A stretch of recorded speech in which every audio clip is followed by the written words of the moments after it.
Stay safe if you can. Cute girl. Surprised you.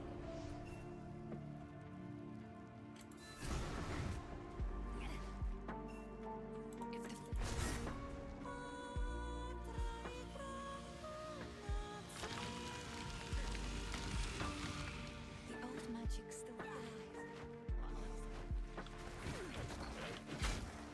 Too soon. Too soon.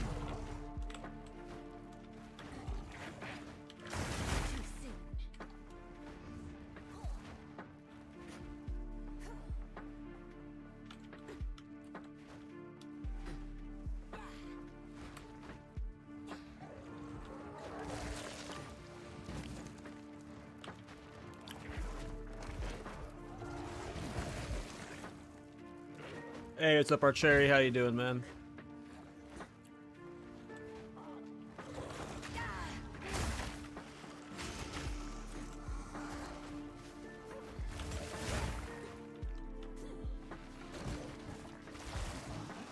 Glorious decay.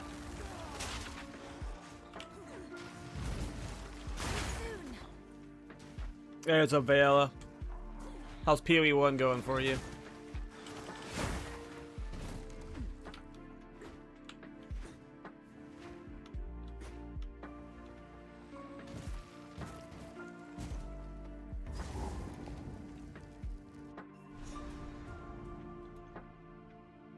Quickly! My family has been abducted! Another corpse to serve me.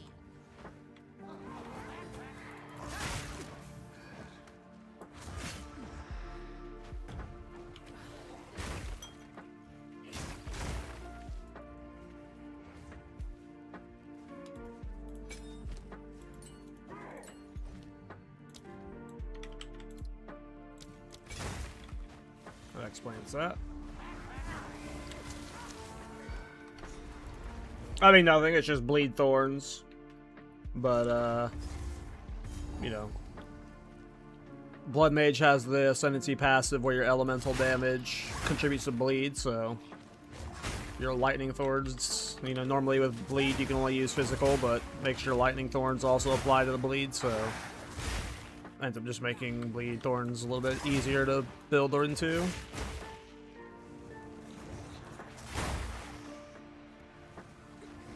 Will this build have Lightning Thorns runes in it? Yep. That's the only way you're really going to get a good amount of Elemental Thorns, so. Yeah, unfortunately at this point in the season, everything is just so damn expensive. Not really much that can be done about that. Normally they're very reasonable to afford, like 4 to 10 Exalted Orbs for a majority of the season.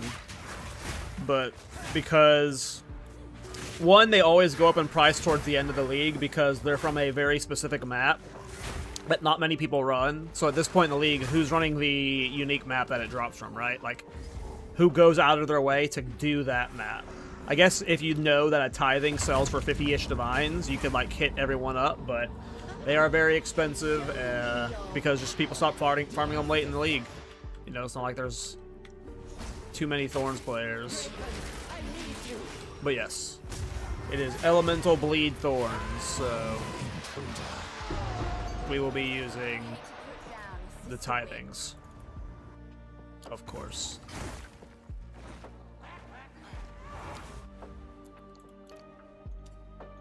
Yep. Unfortunately, if you can't afford it right now, you just gotta wait till next league. Gotta wait till league start. First 2 weeks of the league, tithings are very reasonably priced. It's just they're a limited supply item that, unfortunately, because it's like a socketable, they're like a currency that's one-time use, right? Like, you can't get them out of your gear. So, like, anytime you upgrade your gear, right? You have, like, a 3-socket chest, and you replace it with a new 3-socket chest, you have to buy 3 new tithings, right? So it's like, you're burning through this very high-value item pretty quickly. And at this point in the league, it's just like, again, who's doing that unique map that drops the runes of tithing? And if you go do them, it's a 1 in 4 chance you're getting the tithing. So it's just a side effect of multiple things. Power to wield. It's just a rare drop. Plus, there's just no other elemental thorns options. And it's unfortunately like the best way to scale your thorns damage, like by far. It's just an absurd amount of flat thorns damage.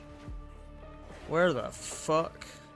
Is it really like right here? I just like barely ran by it. Which map did they drop from? I thought it was random. It's one of the unique maps. It's the one that has like the little thing that spawn, like you clear the little spires along the edge, like you click the little stones, and then in the middle of the map you stand there in the little circle, and it spawns like eight bosses in a row, and like the last fight is like 2 bosses at once. It drops from that.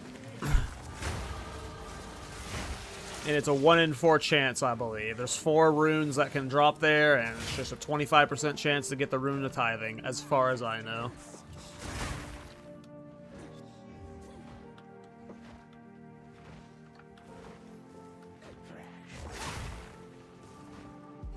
Taking a break from PoE 1? Not sure. We might just be done with PoE 1. I don't know if it's a break, though. Like, part of me wanted to try and go for the challenges because I really like the helmet for the challenge completion, but I also just kind of like playing this game, so I don't know.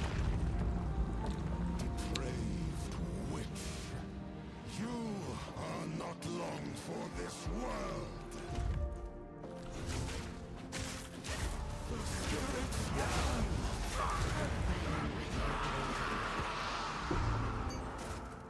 Give it a rest. You'll end.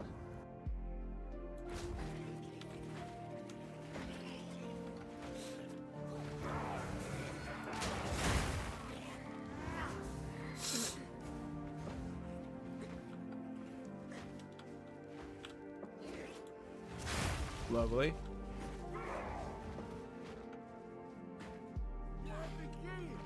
I'm probably not like done with PoE 1 yet, but you know, But I do love kind of wanted to play PoE 2 though. I know my friends and I might be starting a Rust wipe this week,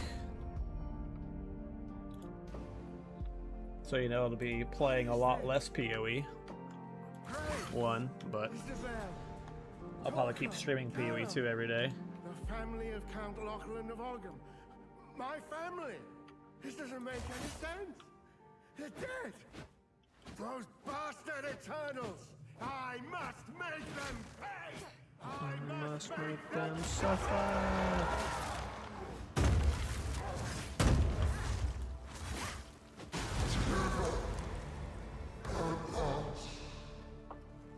your dreary little tale is over, old man.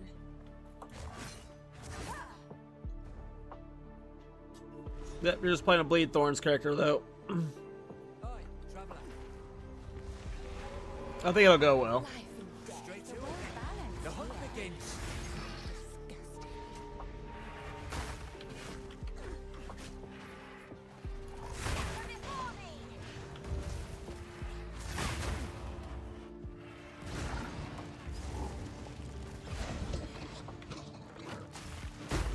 Another corpse to serve me.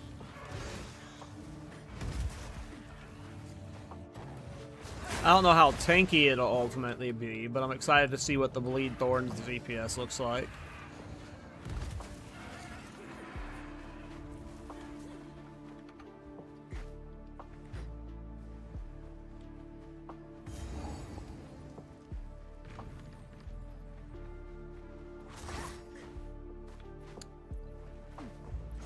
Squawk all you like.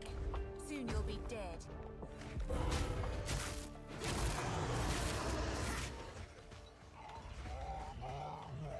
Don't run. We're just playing. Yes. Show me what you've got. You can do it. Poor Crowbell.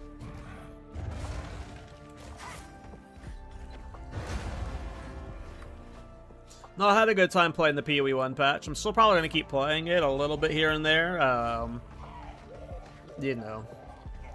But anytime I play PoE 1, I just think, man, once PoE 2 gets these systems, which it inevitably will, We were just getting started.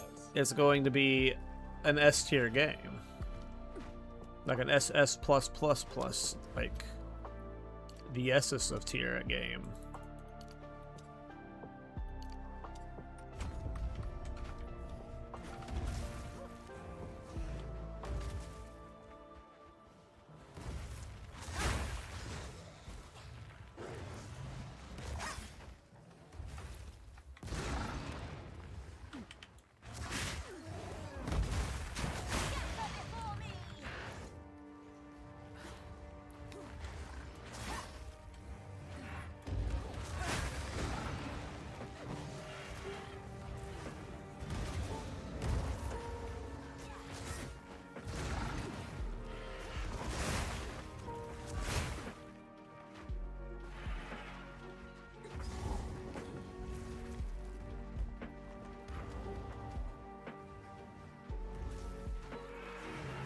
Yeah, I think I'm level 98 in the PoE 1 league. I've got like 50 divines in my gear. I'm sitting on like 200 divines. I think I need like 300 before I can do my need 300 saved up before I can buy the 2 items I need to like do a big swap. Yeah, I've been having a decent amount of fun with the PoE 1 league. There's an immensely disturbing energy here. Time to seek it out.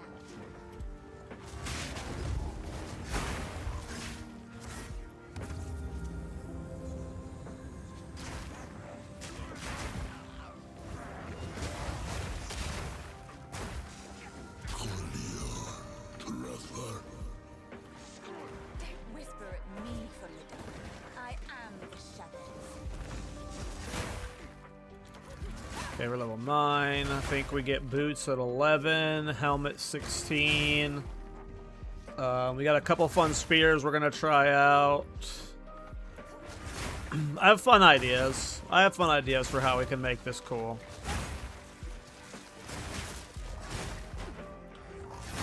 Death is my power to wield.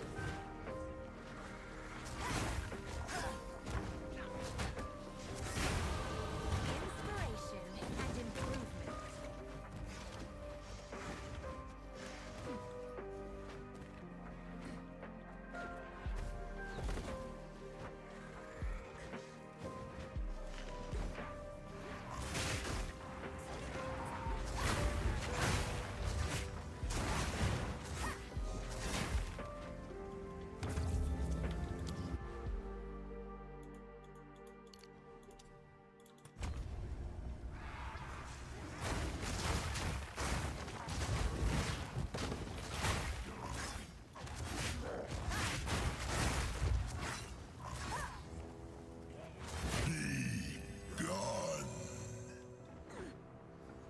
Okay. Alright, here's the last one, and then we gotta kill the boss.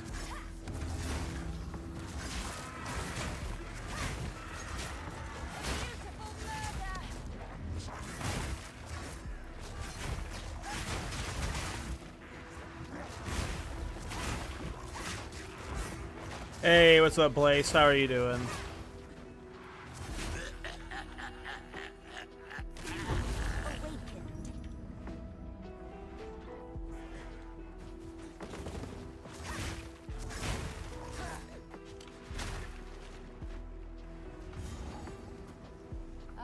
Yeah, I wouldn't worry about dying a lot in PoE 1.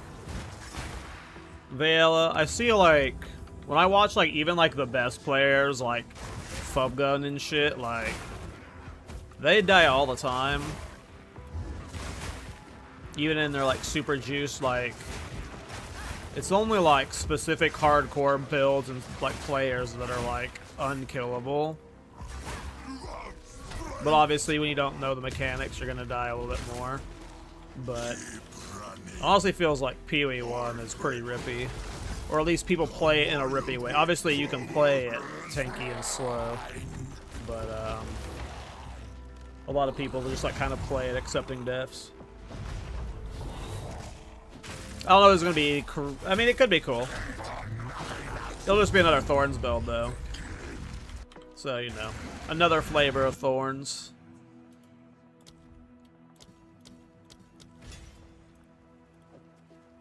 But this one will be fun for sure. Never forget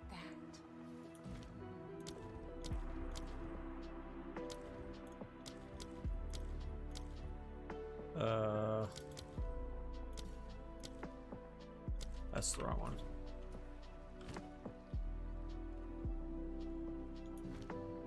Yeah.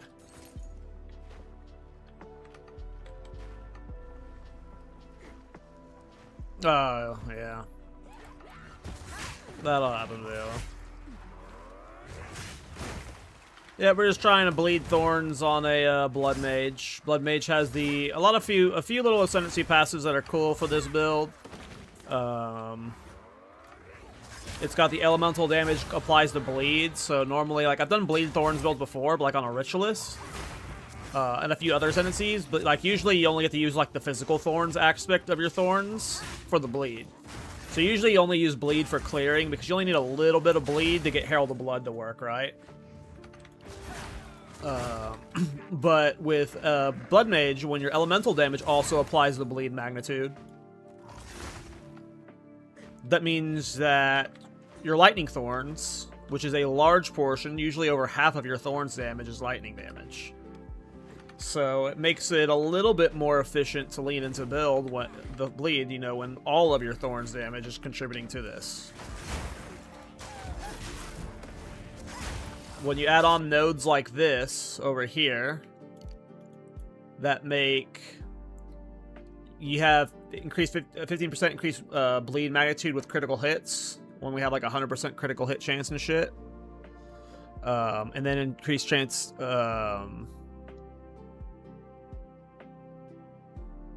Yeah, it's just there's a lot of cool things we can do. We're gonna be doing Crimson Assault for the 1 second bleed duration, so our bleeding is always doing like max DPS. I think it'll be fun. I don't know if it'll be better than your traditional Thorns build. Probably not. But we're not here for better. Oh, we got the boots.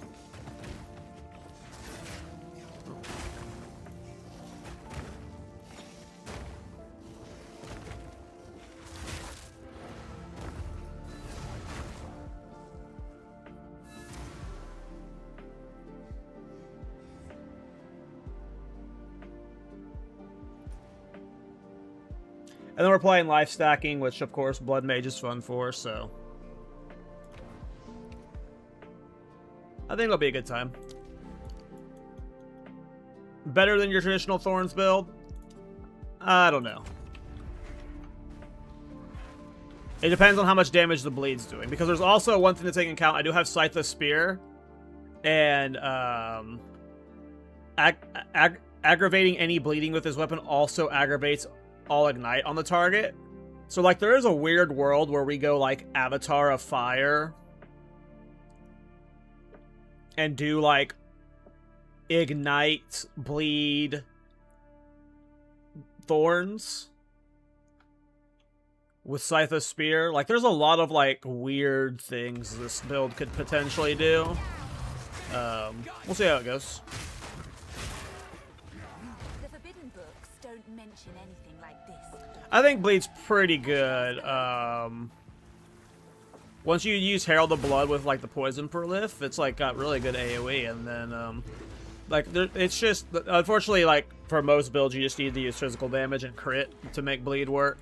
So like you only see like bleed working on bosses with like snipe and stuff. But for clear, it's pretty good once you do the Herald of Blood stuff. Hey, what's up, Protag? How you doing, bro?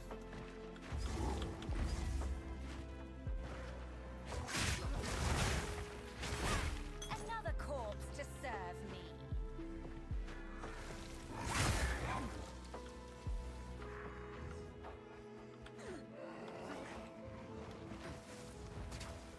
How's build 15 in Act 1?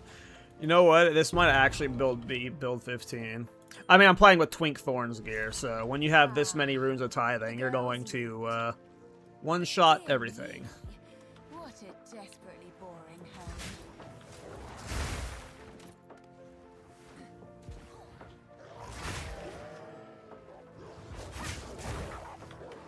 Thorns. Hey, thanks for the prime trying to chill. I am under the impression that we are going to get new weapons. He says, can't wait for the next PoE2 update. I hope new weapons are added, and then I can't wait to see what you cook up next. So if we don't get new stuff, I might just play supporting Fire Tactician on League Start. That was such an enjoyable build. But I imagine we're getting new weapons. And if we get, like, swords, axes, or flails, I imagine I'm League starting Thorns, just because I haven't League started Thorns in a while. And new weapons would spice that up a bit. But I believe we are getting new weapons. I think we are getting not just one new class. I think there's a chance we get two. I think the endgame update is going to be massive. I think we're going to get so many new uniques and, like, jewels and... But I also think we're getting new classes. I think we'll get two of them.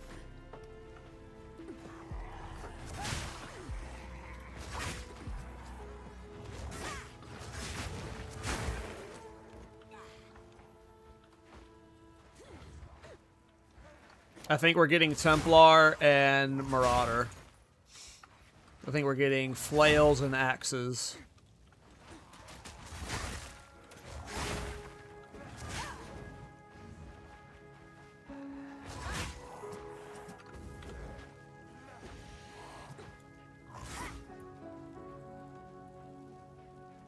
I appreciate it, trying to chill. Yeah, you know, I don't know what like, obviously, I'm saying I'm going to play Thorns right now. That's without seeing all the new skills and stuff, but obviously, when, like, it just depends on how deep the end game is. Obviously, I'm going to play, like, 10 different builds next patch. Like, I'm ready to, like, it helps when you're your own boss, because I'm going to be taking, like, 3 weeks off of work when 0.5 drops. I am so excited. I cannot wait for Zero. I imagine it's going to be like 10 because, like, less builds for sure, right? If we're getting the endgame rework, it has to be less builds. Because I imagine there's going to be so much more to do with once we get the endgame. Like, that's what I just got, like, from playing PoE 1 is, like... I did like 10 different farming strats in PoE 1 that were all super fun, and I only like dipped my toes into each of them. And once PoE 2 gets all these systems added, it's just going to be like... One character is like, I can spend maybe a week on it, sometimes 2 weeks. In PoE 2. That's if I'm pushing a character. And I would like that to be a little bit longer. When you deploy, trying to chill.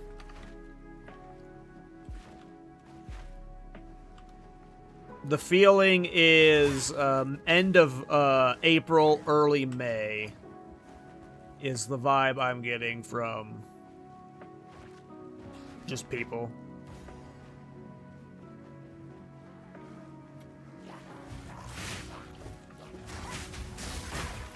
I think like May 4th or 5th is like when I said on the podcast I thought it might be.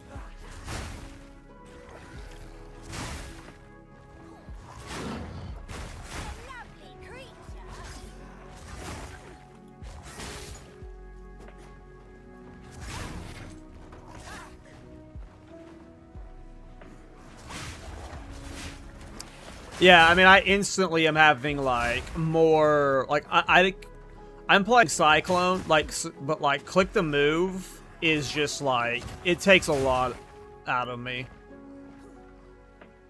I really love WASD. Like, it is just, that's the big thing, I think, for me, is just WASD is just so good.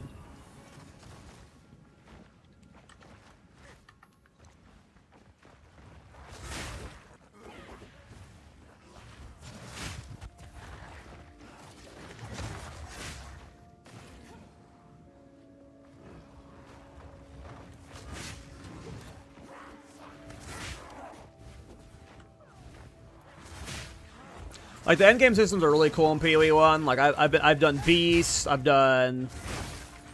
I mean, I've done like 18... I've done like so many different farms. I've done Beast farms, I've done Settlers farms, I've done Harvest farms, I've done Breach farms, I've done Strongbucks farms, I've done boss rushing. I've done like so many different types of farms. And they're all really fun.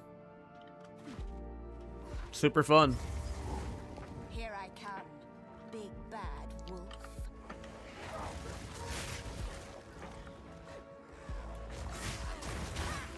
And I see the joy of people get out of making builds in that game for sure.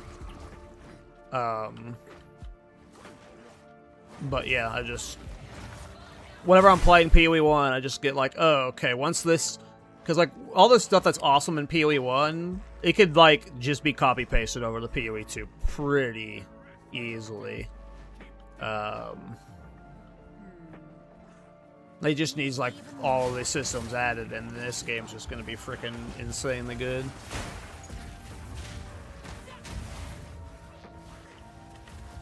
But I had fun. I'm still probably going to be playing my PoE 1 character. I want to finish the build. I need like another 400 divine. Like I need these 2 jewels that give me a Templar buff. That's like my strength and int get plus 50, and then my lower of the 2 stats, I get 1% critical hit chance for them. Those cost like, I need 2 of the jewel. And it's like 300-ish divine for the 2 of them, and I'm at like 200 divine right now. So I've been farming for that, and then once I buy those 2, I get. After that, I believe I'm buying my Mage Blood, which like Mage Blood is always hyped up by PoE 1 players. I never really understood what it was or what it does, but like when I actually like got an understanding of it, it's like, oh shit, that's really nice. It's like. Flask are super overpowered because they also just give you a bunch of flat resistance, so like it just allows you to like get like a lot less res on gear to like itemize better and stuff. But like some of the flask buffs just running permanently is just kind of insane. So it's like Mage Blood, and then Mage Blood has good stats on top of it. So I think that's like the last item I'm probably gonna get on PoE 1, and then I'm like. We'll probably optimize around the Mage Blood and then call it a day. I got turned around somehow, yapping like a crazy man. I'm back to the front. But yeah, the build's been pretty fun. I kind of want to go for the Burger King crown because I would like to use it in PoE 2 and like put it in every thumbnail because I think it's fucking hilarious looking. But getting the challenges would be a commitment. And I don't know if I'm up for that commitment. Trying to finish Atlas. Yeah, the Atlas was fun to finish. I mean, there was so much about the mapping process in PoE 1 this league that was just very enjoyable. I'm excited to see how PoE 2 tries to solve the problems we have with Atlas and we get closer to that. It is, like, very enjoyable being able to just spam one map over and over and over again. Like, there are just some strategies that work better on certain maps, right? Like, that's what I've come to learn over playing this last PoE 1 league is, like, for strong boxes, you might want to play them on something like Haunted Mansion because of how the league mechanics spawn and how the map's oriented. It, like, creates the RNG of, like, all the boxes spawning close together inside the league mechanic. But if you're farming something like Beast or doing something like farming or doing that on a map like Strand, where it's a straight line where, like, you can just kind of dart down it and, like, you're not going to ever miss the league mechanic because it's all in a single line, you do that. But then if you're doing something like Breach, where you need a big, wide open area, you can sit there and spam dunes over and over and over again, which is just a big square with, like, all this wide open space, which is just perfect for Breach. And like, there's just no way to get that experience at all in the PoE 2 mapping right now. Because, like, let's just say you want to do Breach, right? So you put in your Breach tablets, and you have to do 10 maps in a row. If you're just mindlessly exploring the Atlas, you're just going to do whatever 10 maps come your way. And some of those maps might not be Breach maps, which sucks. So if you actually want to effectively do Breach, what you have to do is clear a bunch of the Atlas out, and then you mark a bunch of areas that are good for breaching, and then you go back and do those Breach maps. And that's just, like, super tedious. There's just something very efficient and fluid. I'm missing the helmet still. I need 2 more levels, sadly. There's something very perfect about the PoE 1's endgame mapping this patch. I've never liked mapping really in any endgame, except for maybe Diablo 3. If you count Greater Rifts as mapping, I wouldn't count that as mapping. But this is like by far the most I've ever enjoyed mapping in any ARPG. Usually I'm like a boss spammer. Or like an off-content spammer like Delve.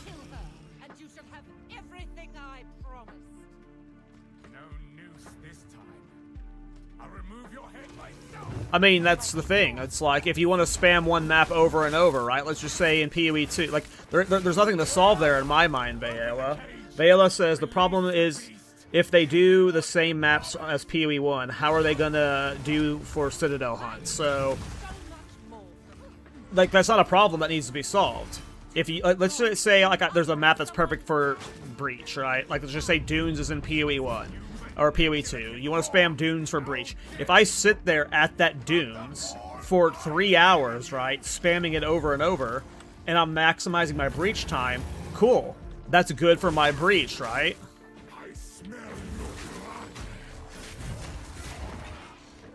Sorry, let me kill the boss. But I'm giving up... The trade-off is I'm not exploring for Citadels. So... At least we have the option, though, right? Like, if I wanted to only spam Dunes, I can do that. But I'm not farming Citadels then, which is the trade-off. So, like, there's a choice there, which I think is cool. But that is like that's a good choice, right? The fact in PoE 2 right now is you don't even have that choice. You have to explore the Atlas to find the maps you want. And then once you find them, you have a limited supply of the maps you want. But if I found one spot and I spammed it 100 times, like what is the downside there? Like, what is the bad trade-off? Like, the downside is you're not exploring for Citadels, but at least I'm having fun spamming that one map over and over again. And then whenever I want to go farm Citadels, I'll have to go explore. But at least you have that option of spamming a map. We must make haste. I think it's at least a step in the right direction, because right now you just don't even have that choice.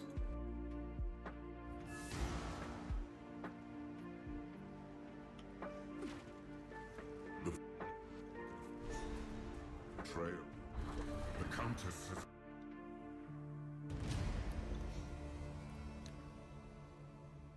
Well, my lady, we have arrived.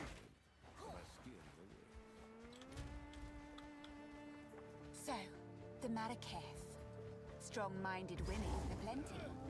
I approve. Like, let's just say they flip the switch right now.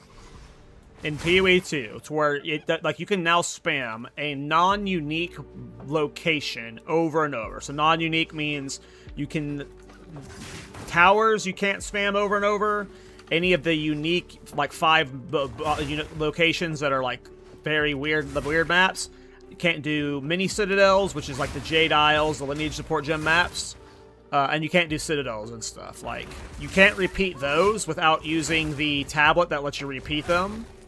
But base maps you can repeat. Like, if you were to just flip a switch to where you can repeat all of those base maps as much as you wanted over and over, what is the negative downside for the game? Economy-wise or, like, fun-wise? Like, I don't think there's really a problem with being able to do that. There's a trade-off there. And that's a valuable trade-off. Like... If I want to sit there and spam one map over and over, that's awesome, right? Like, for that few hours, I'm having a great time spamming the map I want to spam. And that leads to me playing my mechanics more efficiently.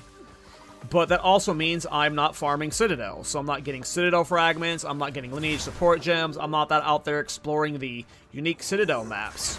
So the players that are doing that, let's just say you're not spamming one map over and over again, you still like farming lineage gems and stuff, that means you're making more money because other people aren't doing that. That increases the value of those things. So there's a, like, in an economy-esque game, those trade-offs are always interesting because even if you choose not to interact with it, other people interacting with it means, like, what you're doing technically goes up in value because less people are doing it. It's what happened with the temple. So many people were in temple that basically doing everything outside the temple had value because the people in temple needed those mechanics, right? They needed ritual omens and stuff.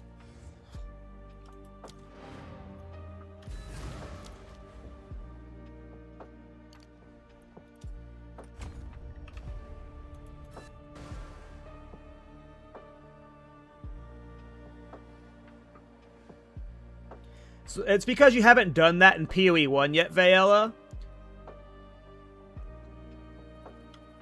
Once you've completed your Atlas and you start focusing on farming strategies, and you farm a strategy that excels at a specific map type, and you sit there for the first time, like, trust me, I used to feel the exact same way. Just be like, whatever. Like, who really cares about spamming the same map over and over again?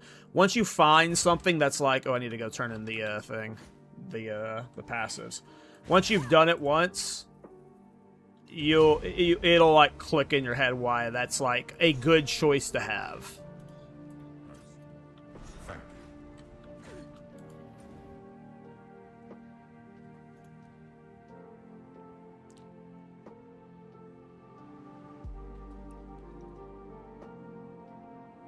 I mean, what, like, you're completely, like, what do you mean? Like, people need to do Arbiter. Like, if you're sitting there in one spot not exploring for Citadel fragments, how are you doing Arbiter for your rare tablets? How are you doing all these other things? How are you getting your omens?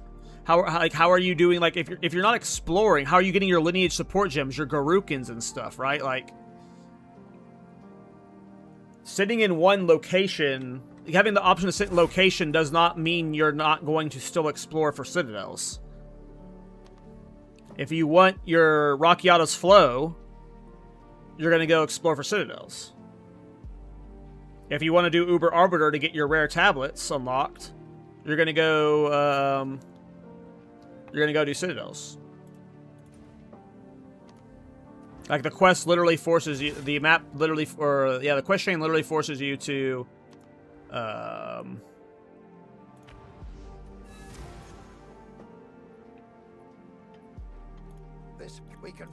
explore the Atlas, you know, for your passive points and stuff. So there's a lot of value in doing it, but the choice is what matters.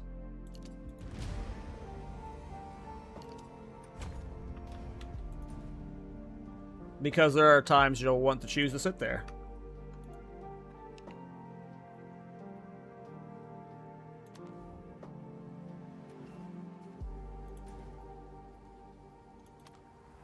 Okay.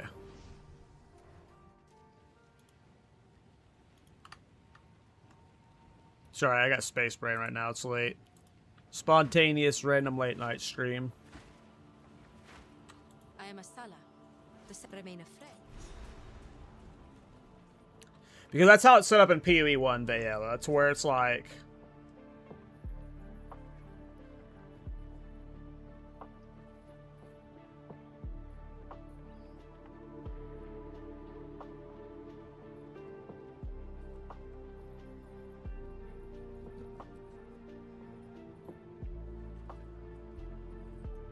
you'd still use the, like, you can't, and literally, if I don't know if you missed it, but I just said you can't sit there and spam Citadels over and over. Like, it's literally only normal maps you'd be able to sit there and spam over and over. If you want to do Citadels, you wouldn't be able to just go find Jade Isles and then do Jade Isles 100 times in a row. You'd only be able to do those once still. It's for base maps, like the regular maps you spam. There will always be value in exploring the Infinite Atlas, because you have to go get those. Like, a Rakiata's Flow sells for 300 Divine. If you're choosing to sit there and spam one map, you're giving up the opportunity to explore, to get a 300 Divine drop. Like, that's a massive trade-off. People are still going to be exploring the Atlas constantly. If that was the case, people that, like... Good in the hills of Morden. Yeah, like, if that's the, what you were describing would be present in PoE 1. Because people would not do any of the side content ever, which is not true. They all do side bosses, they all do uber boss farming, like...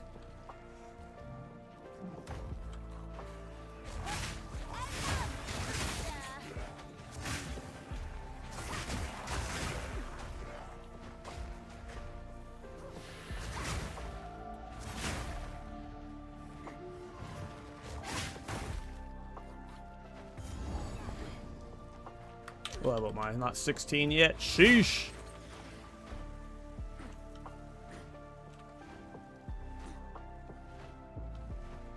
Well, well. It appears a sort of necromancy took place here.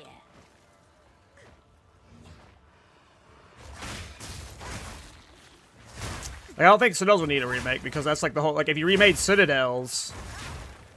That would break the, like, if you're remaking Citadels, you just ditch the Infinite Atlas at that point. Like, Citadels need to stay exactly how they work.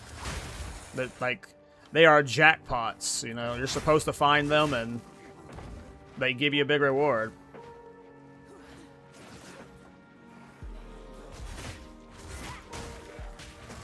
No, I literally said, like, only base maps.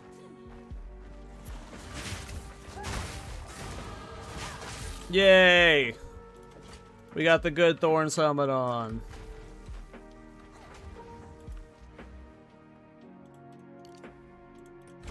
Yay! Now we got good Thorns crit. What's our Thorns crit already?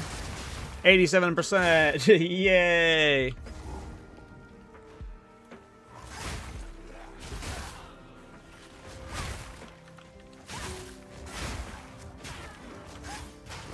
You still have to go, like, you'd only be able to spam any of the normal locations.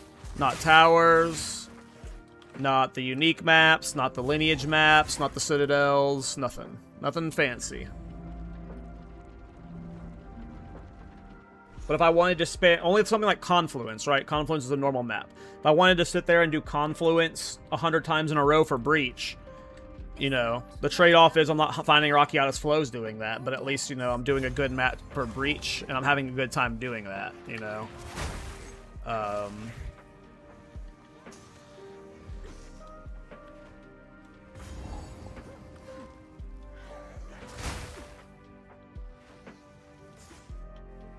But, I imagine 0.5 is just getting such a massive shakeup for how we do endgame that, like... I still imagine the Infinite Atlas is going to be there, but I imagine we're getting just so much, like, different changes in quality of life that's going to be a lot better. I'm not really too worried about it.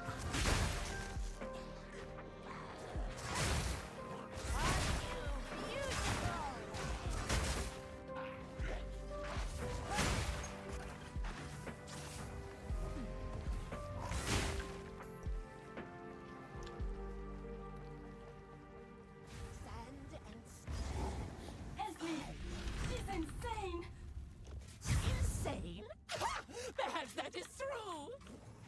Slow down.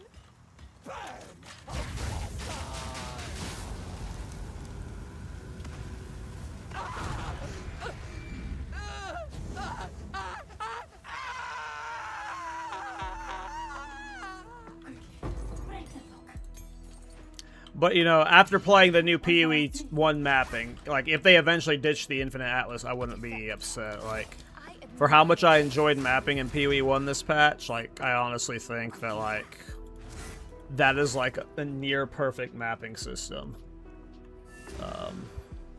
No, I'm not saying they should get rid of the Infinite Atlas. I like the theme of it. I think they can salvage it.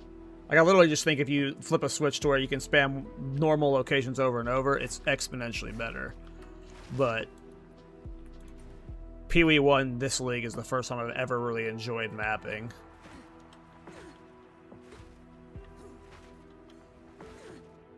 I know it. Farewell.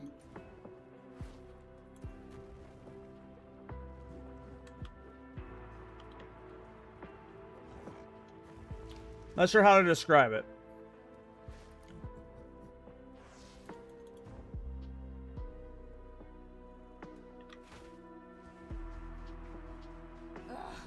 Why? The Halani, you have your orders. But it's just a system, right? That's what's cool is like it's just a system that can be copy pasted over to this game. But there is another. Scylla. So, us, let us see. Move swiftly.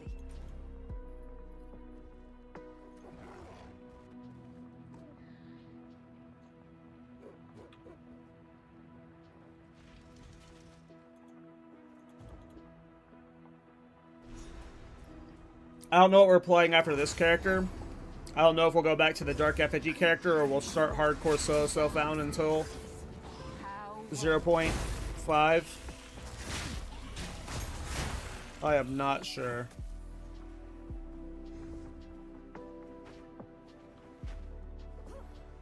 One day, they'll make a statue like this of me.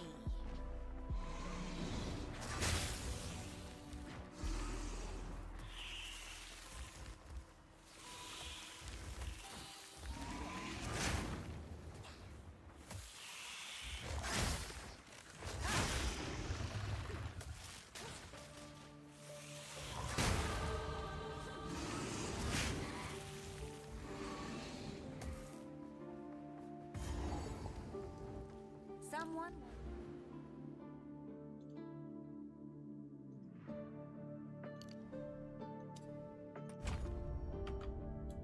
One wanted these doors to remain shut.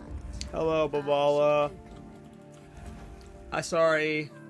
I have to kill you to become a Bloodmage. I prove myself. Mists of Sulami. Mist of Salami.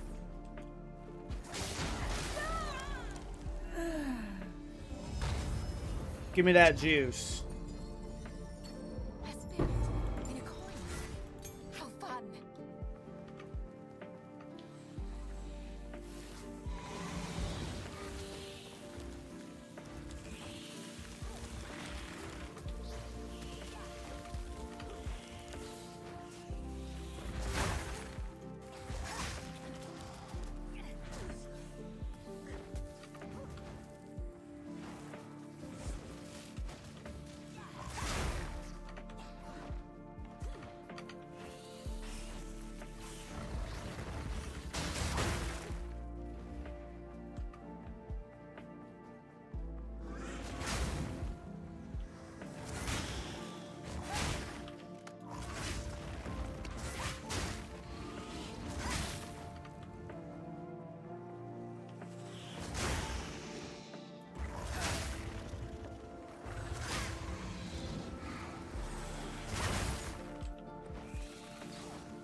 Oh no. I got sprint stun, but we're Thorns. Guys, I cannot wait till 0.5. Like, I want to go into a coma. A fake coma. For the time until like a week before the launch. Wake me up when we're there. I need this new patch. I need it so bad.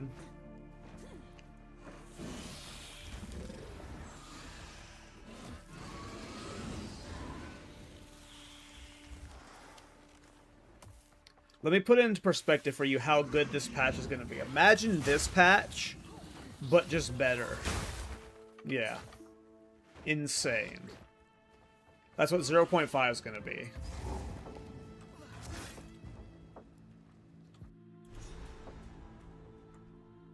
I know I'm going out on a limb there.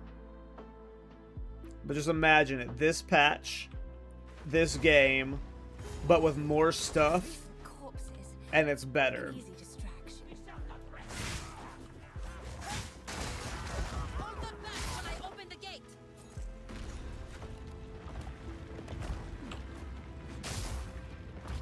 She made light work of that. I forget who it was. I think it was Cyclone said that he only opens very specific strong boxes because, like, explode corpses on or dead corpses or whatever is super. Like, there's so many just super deadly strong boxes. But yeah, I was farming strong boxes for a little bit. They're cool. I had fun with strong boxes.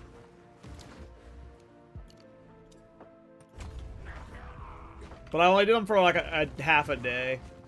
My main farm for the first like few days was Beast. I really enjoyed Beast. If I play the next PoE 1 League, depends on how fun, like how deep we're into 0.5 when PoE 1 League comes out. I'd probably League start Beast again. And then I've been doing Settlers. Settlers is like, oh, we missed frickin' what's her face. She's stuck back. Asala's stuck back there. Settlers is really cool. It's like a city manager where you like go and find ore and then you like have them like mine the ore, smelt it in the bars, and then you ship it. And it's like really addictive. It's super fun.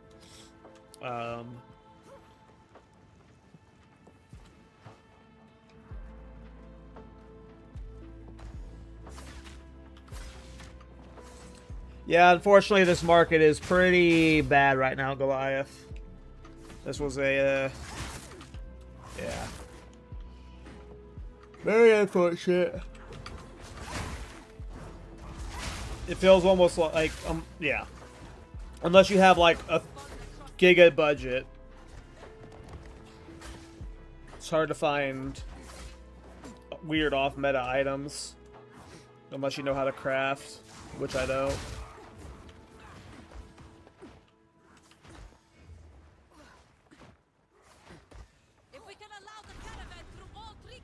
Hey, what's up, Skadooch? How you doing, man?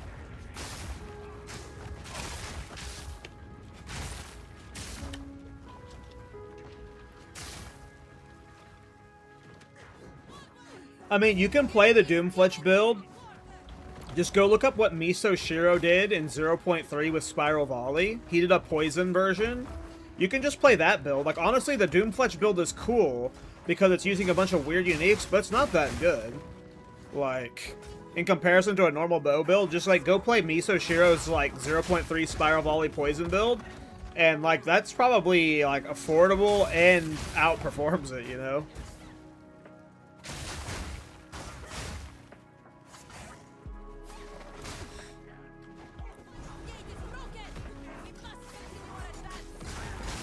I played it. I'm still playing it. I'm level 98 on my Hierophant on the PoE 1 League.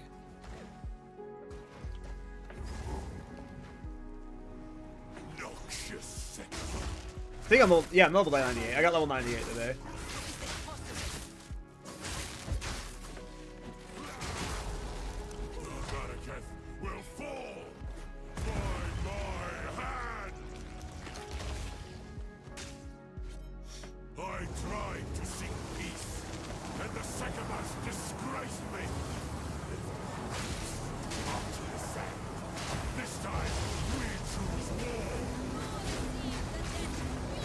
Sarash's Darkness Chain Belt. I'll have to look that up when I'm back on PoE 1.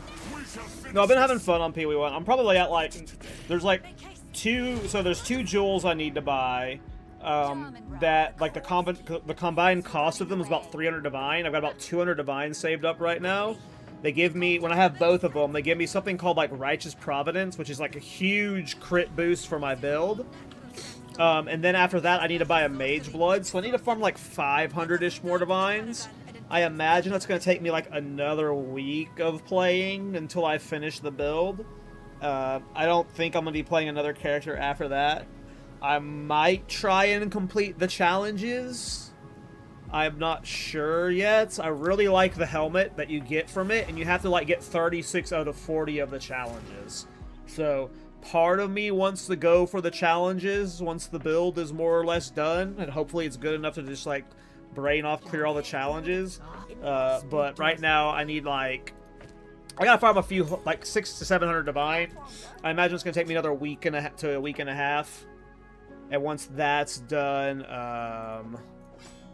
rather put on Sky Silver. I don't think I'll play it anymore.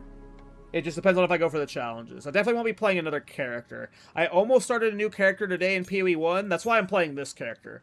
I thought about starting a new character in PoE 1 that would just be like something fun, or maybe something that was just like really meta so I could blast the challenges. But then I was like, I don't really like there's something in me that just like doesn't want to learn PoE 1 like deep, because I don't have time for that.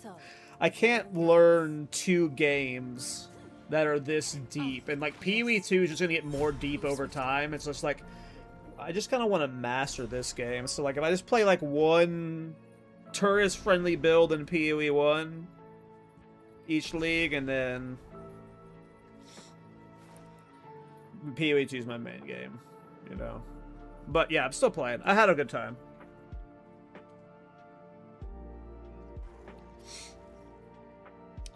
I'm playing the Mjolnir, cast on, channeling, lightning warp, ball lightning build.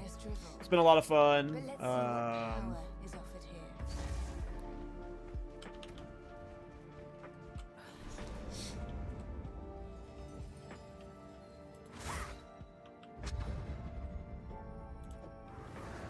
will serve.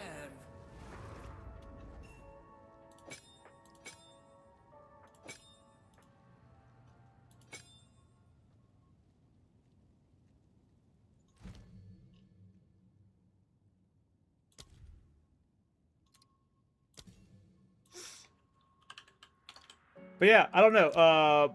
It's been fun, like, playing different League mechanics in PoE 1.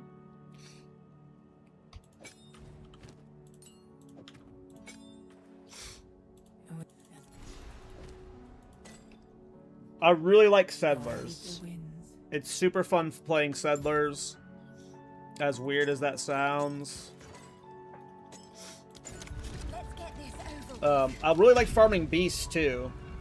Like, Beast might be my league start every league. I made so much Divine, and I, like, got on the Beast late, and I didn't know how to farm them well early on. I really like Beasts.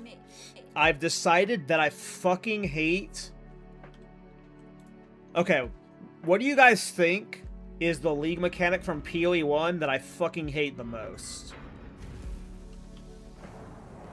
And I don't think it'll be the one people will expect, but... maybe it is. But I fucking hate Harvest. I fucking hate Harvest. Harvest is fucking horribly boring. I would rather do anything else than Harvest. I hope it never comes to PoE 2 in the format it's in.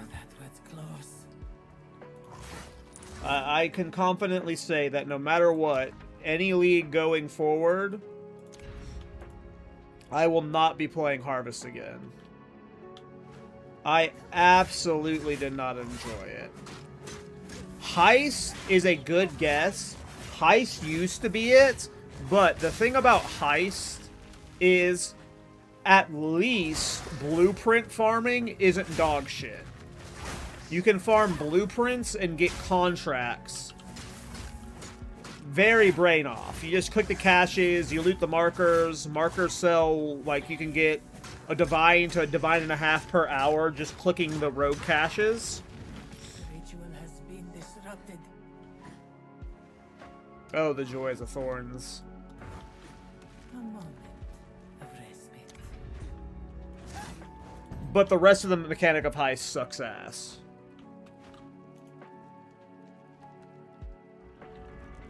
But I absolutely hate Harvest. I think Harvest is fucking... holy shit, it sucks.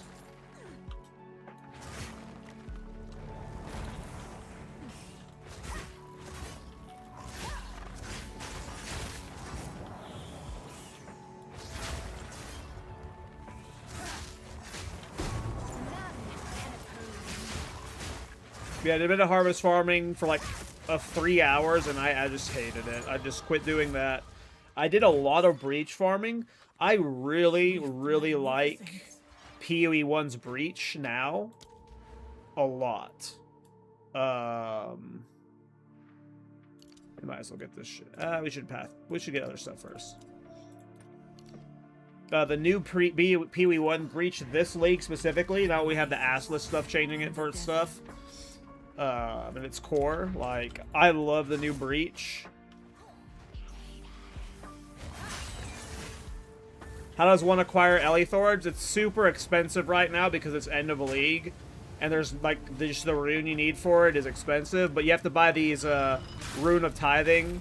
1 to 100 Lightning Thorns. But they're just stupid expensive right now.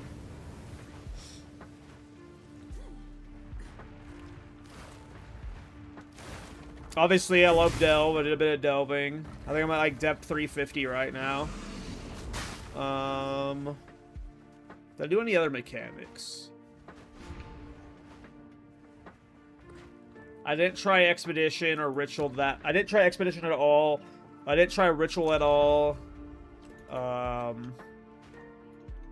did a little bit of Beyond. I did bossing. I did plenty of bossing stuff.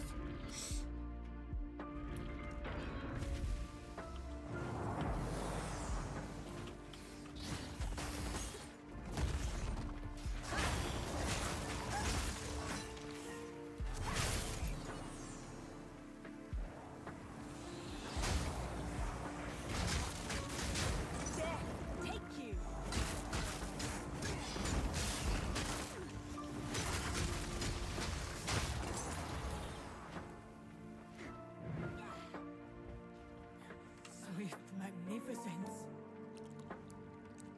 Definitely the highest level character I've ever had in PoE 1. I mean, he's level 98.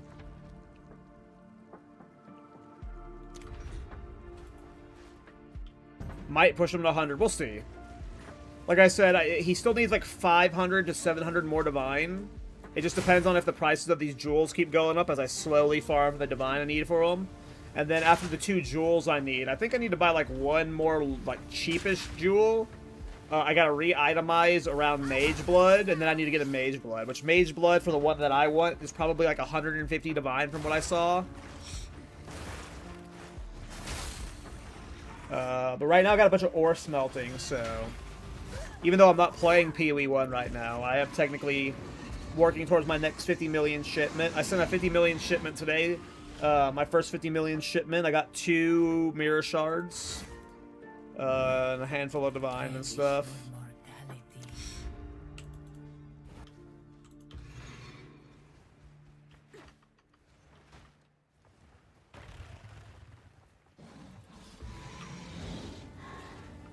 But yeah, once I have the Mage Blood, like, I really want to play with a Mage Blood. Like, everyone just hypes up Mage Blood for how good it is. I want to play with it.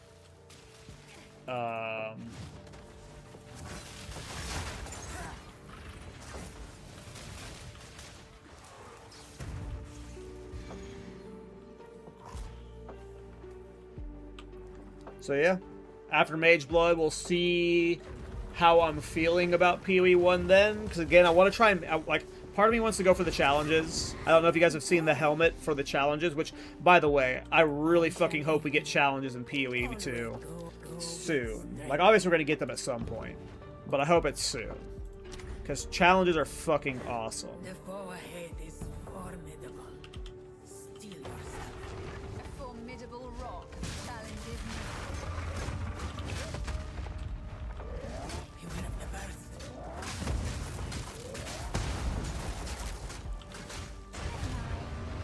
No challenge at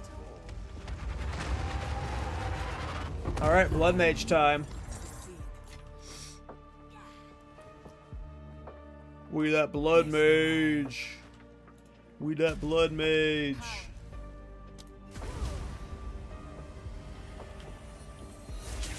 Alright, so here's what the plan is. Now that I have Bloodmage, I can talk about the visuals on stream. So, why Bloodmage and Thorns?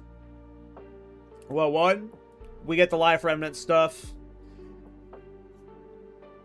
It's just, we're playing a life stacking build. Thorns always stacks life, so... Moray Life is always just a nice defensive layer. We will be taking Grasping Wounds, which is this another massive defensive layer for Thorns. Especially when we stack it with Sacrifice of Flesh and potentially Defiance of Destiny. We become very tanky. But the main reason what we're wanting to try out here is Blood Barbs. Elemental damage also contributes to bleeding magnitude. Now, I've played Bleed Thorns before, and the downside with Bleed Thorns normally is half of your damage is physical damage, and then half of it is elemental. You do a buttload of Lightning Thorns damage. You end up doing about half of your endgame Thorns damage is elemental, sometimes even more. And then especially if you go out Avatar of Fire, you end up doing no physical Thorns damage. And you have to do physical damage to bleed. Blood Barbs lets us play bleeding with Thorns, with using 100% of our damage. So we can actually effectively play bleed and lean into it without wasting half of our DPS with a Bloodmage. So we have these 3 points, which are very good. You get this just baseline for free. We also end up getting chance to inflict bleeding 15% on critical hit, since we have 100% critical hit chance with Thorns, which is easy 15% critical bleed chance with Thorns, which is nice. After that, though, we have some really good options. We have Whispers of Flesh, which targets cursed by you have at least 15% of life reserved, which means they're easier to kill. This is actually pretty huge, and we will be running Blasphemy with Enfeeble probably, so we're going to be doing 15% of the enemy's life reserved, and they can't heal, which is really nice. And then we're also going to try out Sanguine Tides, which, on hitting an enemy while a life flask is at full charge, gain 1% of damage as physical damage for 3 seconds per charge consumed this way. That's a buff for Thorns. It doesn't say attacks, it doesn't say spells. It says gain 1% of damage as physical damage for 3 seconds per charge consumed this way. So this is just straight up extra Thorns, physical Thorns damage, which is just more damage for bleeding, more damage for whatever, right? So the combination of these 3 things here makes our all of our ultimate damage bleed, plus because we're going to be running Blasphemy and Feeble, all of our bleeding is aggravated now, which is just more bleed damage. Automating bleed aggravate is just huge for single target DPS. Sanguine Tides will actually be a massive DPS increase, and we never use our life flask with Thorns. We have so much Late Sting. And then Grasping Wounds is just going to be a huge defensive layer for Thorns. It's just going to be a huge defensive layer for Thorns. So, despite us playing a weird ascendancy for it, every single node we take has good value. Like, none of these nodes are like, oh, this is kind of whatever, or like, sometimes in ascendancies, like, especially for Thorns, one of the last ascendancy points usually don't matter. It's like, well, this actually doesn't apply to Thorns, but all 4 of these, like, tiers are super impactful for Thorns, for the style we're playing. So yeah, the only downside is we have to do this trek here, but ultimately we are wasting 1, 2, 3, 4, 5, 6, 7, 8, 9, 10, 11, 12, 13, 14 points. At some point we're going to path up to this jewel, which will add 4 points to our route, but that's the biggest downside, is the path we start from. Obviously we have to come down here for all the Thorn stuff, and we are pathing over here for Crimson Assault. But I think it's going to be surprisingly good. I think it's going to be surprisingly good. I think it's going to be tankier than I expect, because of Grasping Wounds stacked with Sacrifice of Flesh, stacked with, I mean, hopefully we use Defiance of Destiny. I don't know if we're going to be able to. It depends on how we solve Spirit. My big concern is solving Spirit right now, because we're probably using Brass Dome. And if we're using Brass Dome, that means our only Spirit sources will either be from rings, from the amulet, which means we can't use Defiance of Destiny, or from getting Spirit in our weapon slots, which we could potentially do. If we can get enough Spirits to use Defiance of Destiny on top of Sacrifice of Flesh, on top of Grasping Wounds, we're going to be godly tanky, and this might be a really good Thorns build.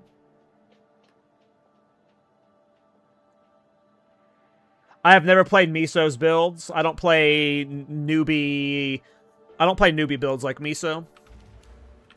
But what I do know about Miso is he's very poor.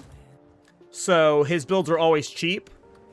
But it's hard to say with this league, if I'm being honest. I have no idea what the cost of his build was. The memes aside, I have no idea what the cost of his build was. The Doomflesh build was like an anomaly, and it was like one of the only bow builds I played, so... Against the Darkness Spirit? I don't think we have room for that. We're pretty jewel heavy. We're probably using 3 of the life Grand Spectrum rubies for the increased maximum life. So that's 3 jewel slots.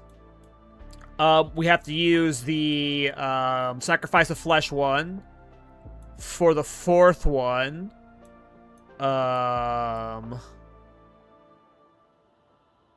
We might use a From Nothing for Resonance to get the crit over here.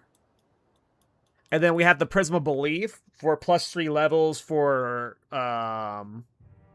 Scavenge Plating.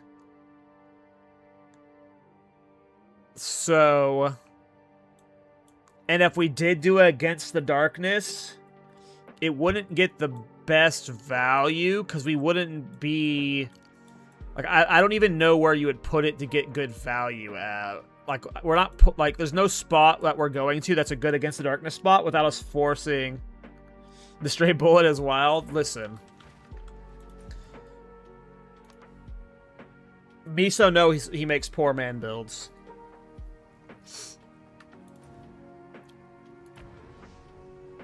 Miso knows what he does. What am I doing? My brain is completely off. But yeah, that's what we're doing with this build. It's gonna be a fun bleed one. But honestly, I have no idea, Grey Goliath. Like, I'm the worst person to ask those kind of questions because all my builds are like, I don't play those kind of builds, and my builds are usually probably more expensive than his builds would be. But this league's also just a fucking anomaly. Like, everything is so expensive. It's just, it's everything in this league is just so outpriced. Welcome.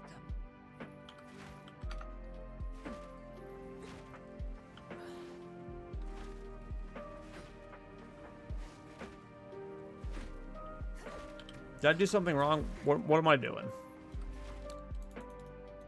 Oh, I gotta click the map. I got PoE 1 brain. Haven't. What's your most expensive build? That one. The Doomflesh Ritualist. That build was like probably 1.5 mirrors to 2 mirrors. The skeleton city of a And I imagine Miso's build would be like a few hundred divines tops. But again, I have no idea. So.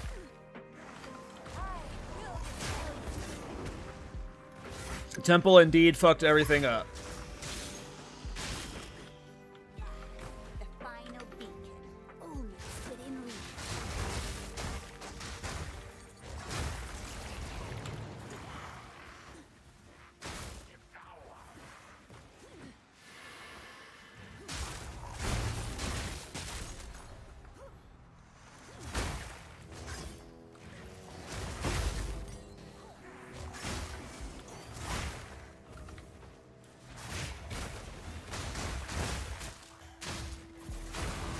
The future belongs to me.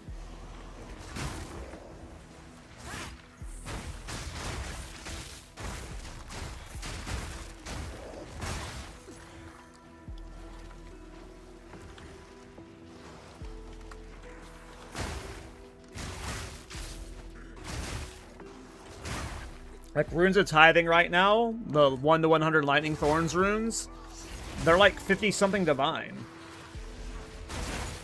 Like, they always get expensive end of league, but they usually get to like 4 to 5 divine at this point. 57 divine per rune is like, oh my god. So like, if you want to play this build, probably next league.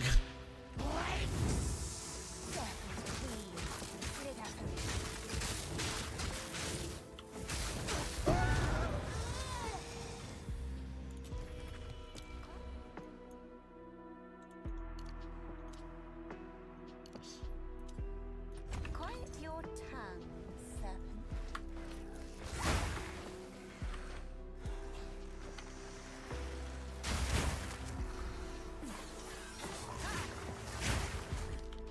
Is builder making hardcore viable? I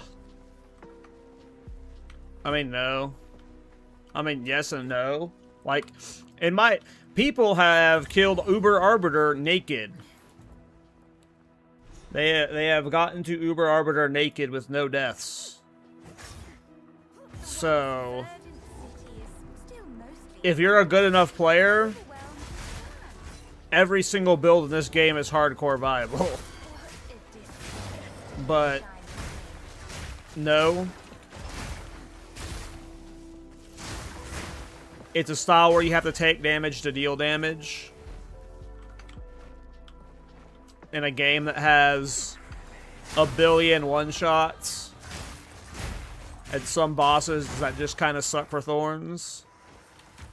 So you'd have to inevitably avoid certain content or just over-prepare to the point of, you know, comically.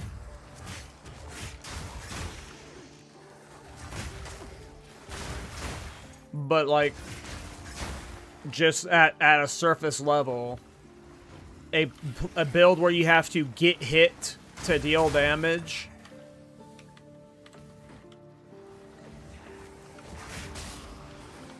probably not the most hardcore friendly build.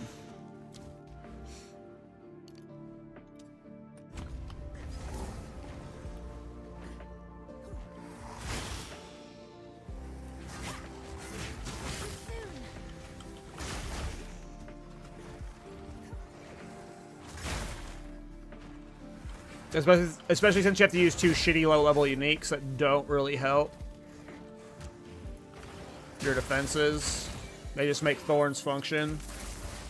So, you just gotta overcommit the defenses. Oops.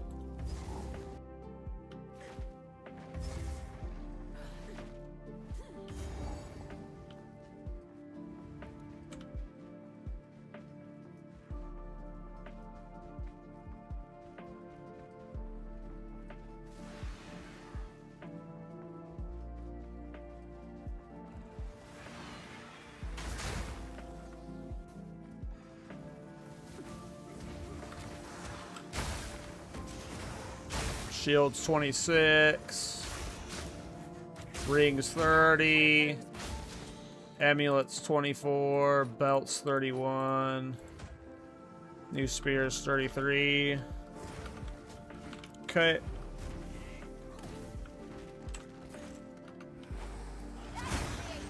God, I need 0.5, you guys.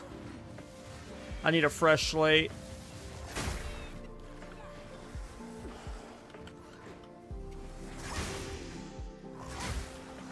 I want to go play solo Self-Found, but I suck at crafting. I have to play some, like, meta build. That's gross.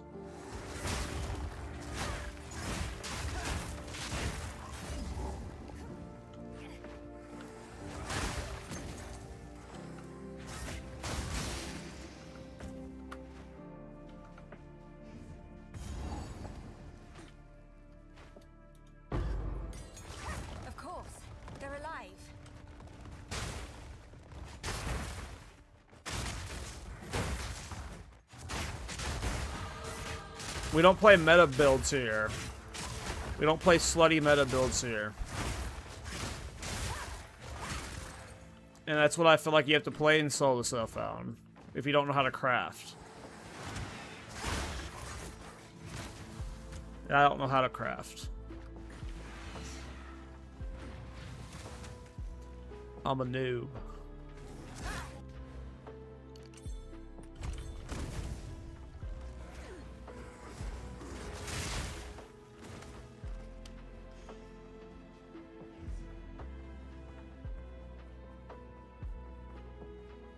By the way, this week's guest on the podcast has been confirmed.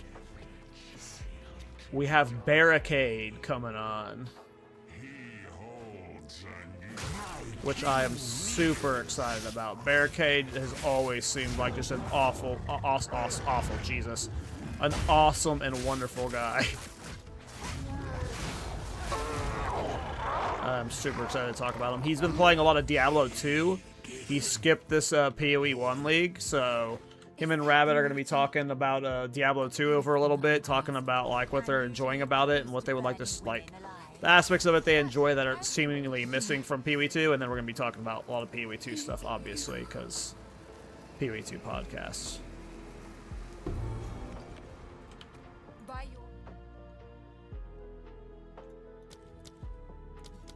But super hyped to have a Barricade on. Barricade is awesome. This is what I needed.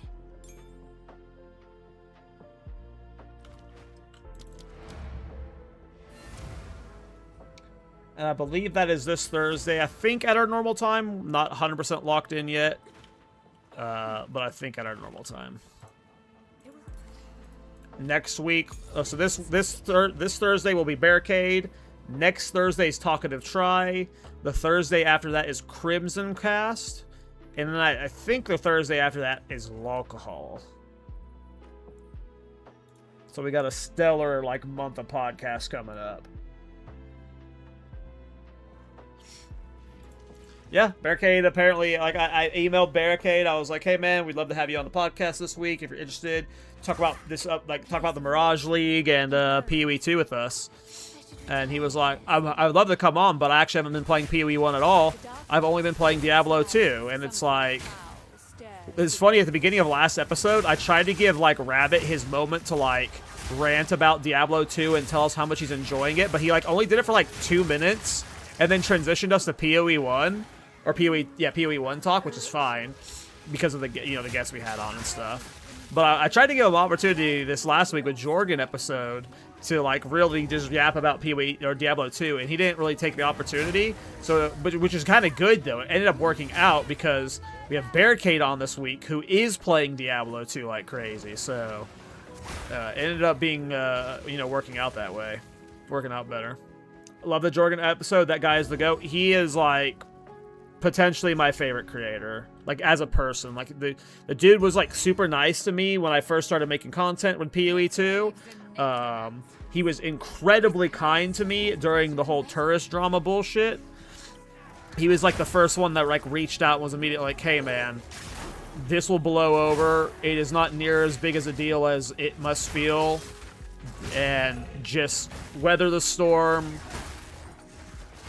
It'll be all right. Like, he was like the first person that reached out and said all that. And I was like, he's like, I've seen way, way, way more controversial things happen.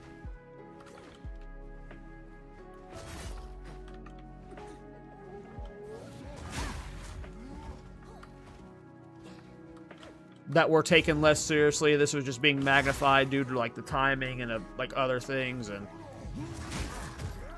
Jorgen was just super kind. And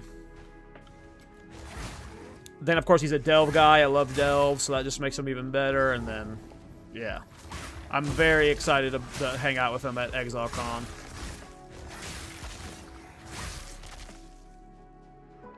You got a mirror, and you're trying to figure out what build to try. That's a good question. I mean, what kind of builds do you normally like playing? Do you like range characters? Do you like casters? Do you like melee builds?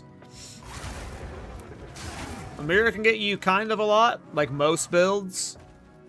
But like super juice min-max builds, you probably need like, 5 to 6 mirrors at this point. But damn, congrats on your mirror.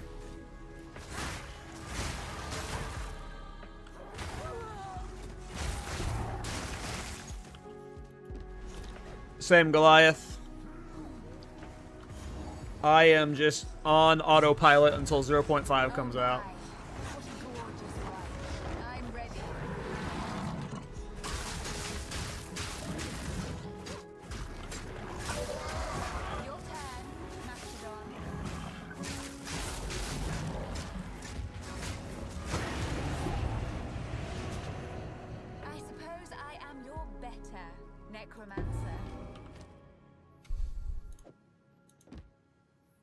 Yeah, I'm weirdly like, I don't know about weirdly, but I'm not like the best person for those kind of questions, because most of my builds I play are off-meta builds, and most of them end up being pretty cheap. I've only ever played one super expensive build, and in like the grand scheme of things, it wasn't like the bang for its buck for how many mirrors it costs. Like, you can get way better builds for a few mirrors. So like, in terms of like mirror builds, like I have no idea, because most of my builds like would be like comparatively speaking like a 10th to a 20th of a mirror. Thorns. You've done cast on crit. You've done the Ember Fusillade. I mean, have you done reverse chill? Have you tried any reverse chill builds out there? I haven't done one myself outside of like the campaign, but maybe you'd like a reverse chill build. Let's see. I mean, I have like such build soup right now. I have no idea what the meta even looks like right now. Hey, thanks for the tier 1 sub, bro. Appreciate it, censored.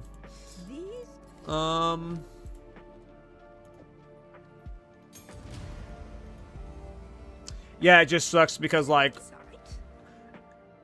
there's like most caster builds end up leading towards cast on crit. So as much as I want to recommend you like a caster build, it's like most good caster builds are using cast on crit right now.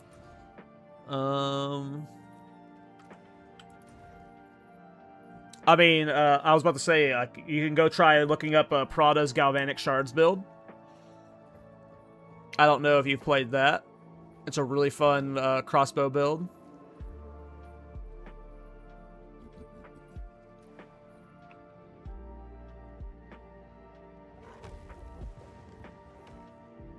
I mean, the Doomfletch Ritualist is fun, but if you have, like, a huge investment, like, in terms of bang for its buck, the Doomfletch Ritualist is, like, cool because it's using, like, you know, uniques that you don't normally see in builds. That's what made it, like, fun. But in terms of it being, like, you know, bang for its buck,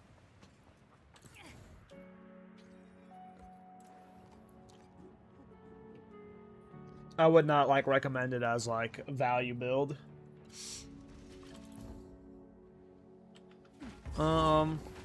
It's because I just got back from playing PoE 1, like, my brain's kind of, like, discombobulated right now. I'm trying to think of, like, all the meta.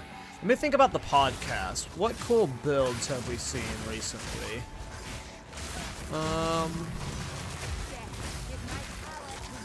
Oh, you can check out Miso's, like, the Hammer of the Gods build he was playing. That looked cool. With the instant cooldown, Hammer of the Gods.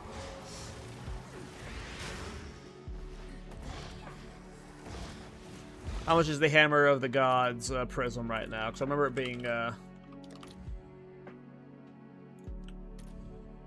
well, it's not too bad. 800 Divine.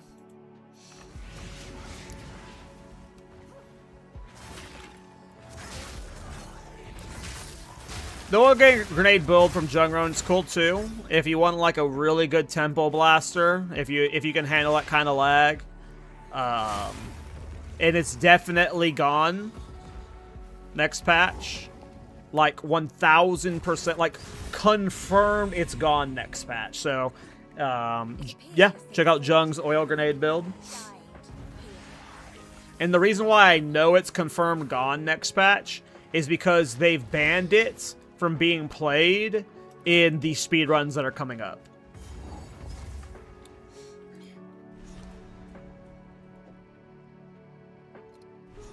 And they would not have done that. You know. But that just means it's going to be removed from the game.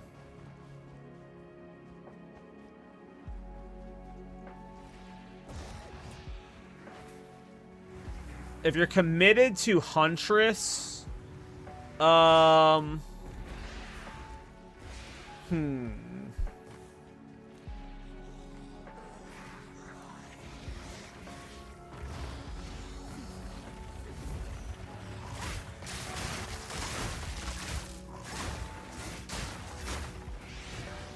Yeah. Because most of the time when people play Huntress, it's for like weird... It's like for meta builds where you're like rarity stacking, right?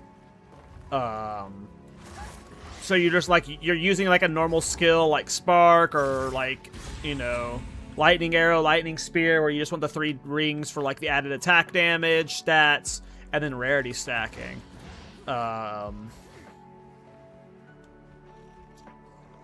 Yeah, I'm not sure.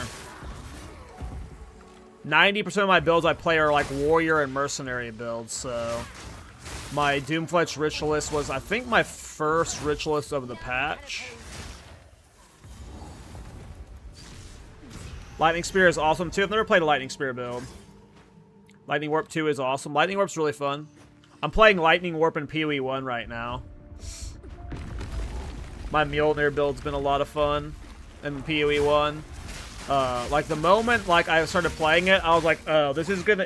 whenever PoE 2 gets Cast on Duration and Cyclone, that's gonna be, like, a Giga Meta build. Blade Wolf on Amazon would be awesome? Yeah, for sure.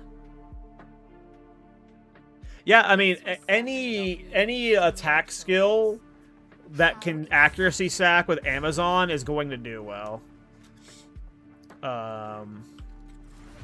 You can scale like so much with Amazon if you swap the Ritualist to an Amazon too. But yeah, I don't know. Most of my builds end up being like A, on the cheaper end because I play off meta builds, and B, like more cool in terms of theme instead of cool in terms of power. So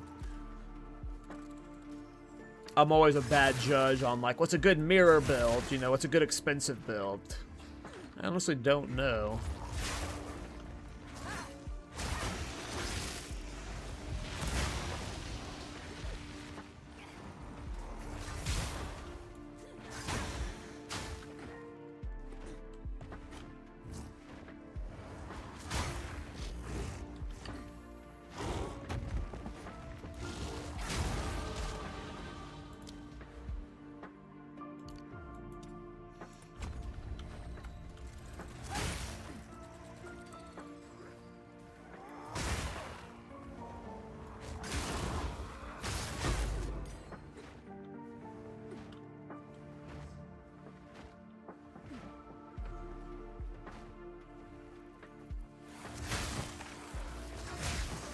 Yeah, it just depends on what you want to play, Censored, because, the Doomfletch Ritualist isn't bad. But, you know.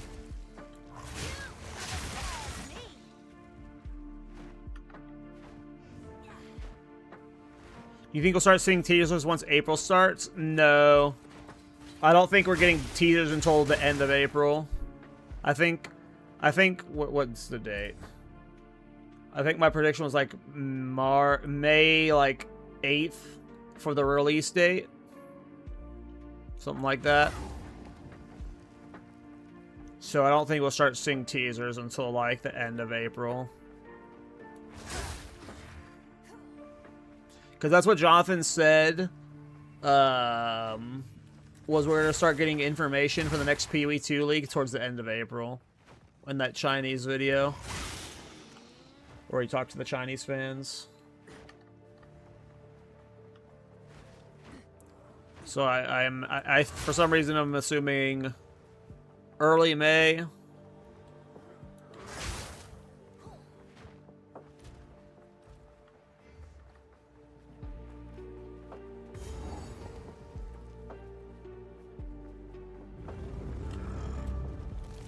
One still lives.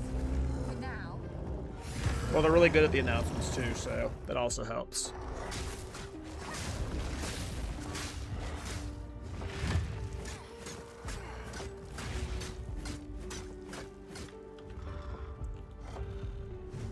Proc my Thorns!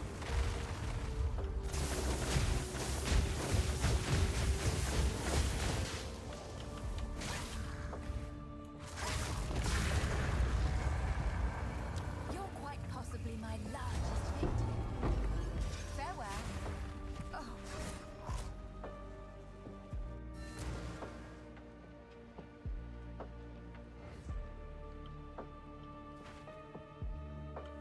This it'll take my So, now I have to stay in sight.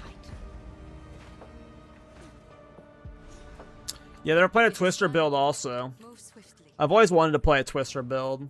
Like, if I were to ever play like, one of the meta skills, like, when I think of a meta skill, it's like something you can push once that just shits on everything. Twister is the one that's like, oh, that looks fucking awesome.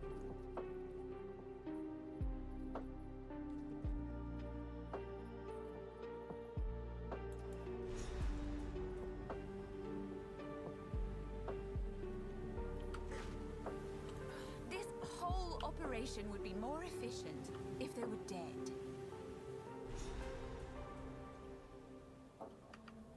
Nowhere left to hide now, sweet undead king. I am. Move swiftly. Enter this.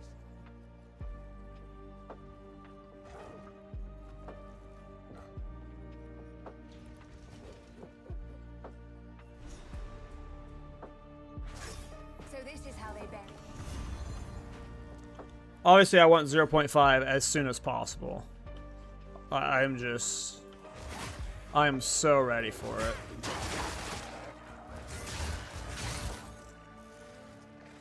Shaman Thorns is the best Thorns I've played so far.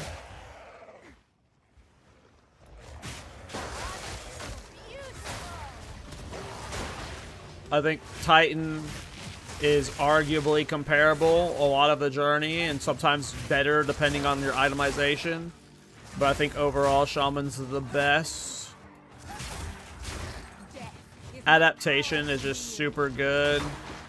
The amount of damage you get is from the bonded runes is just insane.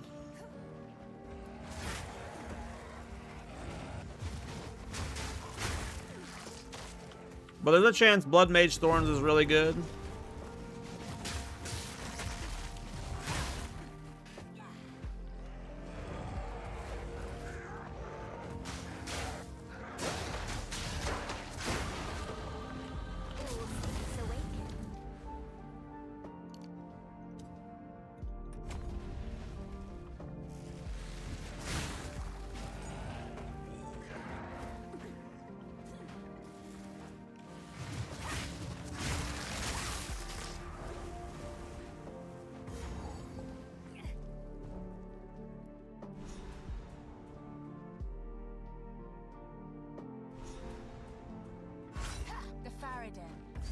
They are still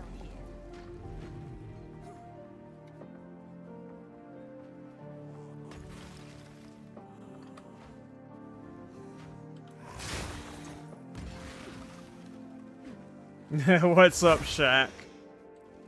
How's it going, man?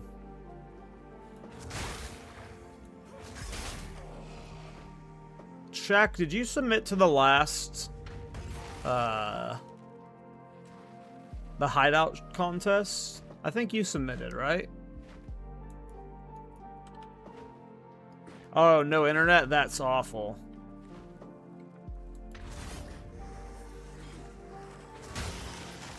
I believe we are doing another one for 0.5.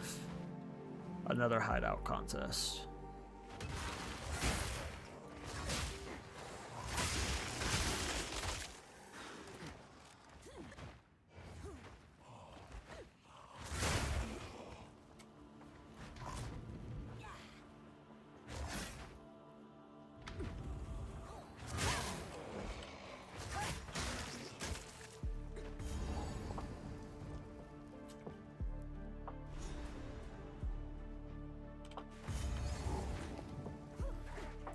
Nice.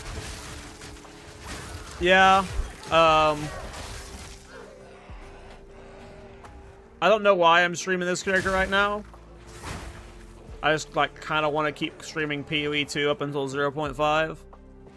I have no idea. I don't really want to do a grind to 100. Not without the new endgame rework. What I think I'm going to do is just like, I don't know why I wanted to play this character. It was just kind of like, whatever. We're going to try the Bloodmage, bleeding, elemental damage shit. I think I'm going to try a solo self-found run next. But I am not sure. I might try and do solo self-found supporting Fire Tactician. And see if I can get Uber Arbiter on it.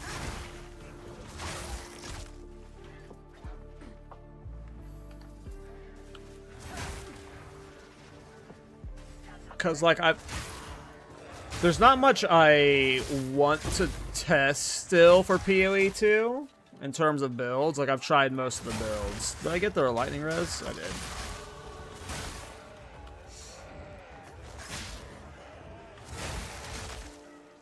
I don't want to burn myself out before 0.5. So, like, doing a big grind would be, like, kind of rough.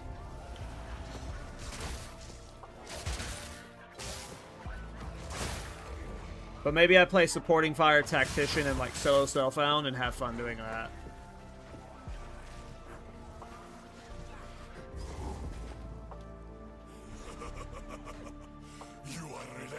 Yeah, I thought about doing a challenge run. I mean, that's kind of how what the Doomfletch Ritualist was, Scroats.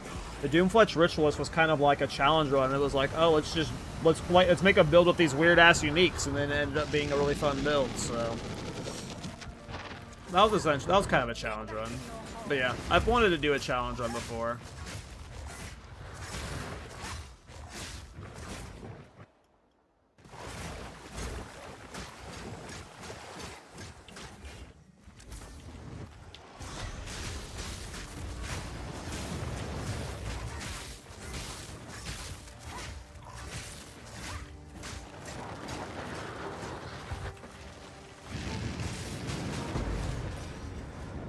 There we go.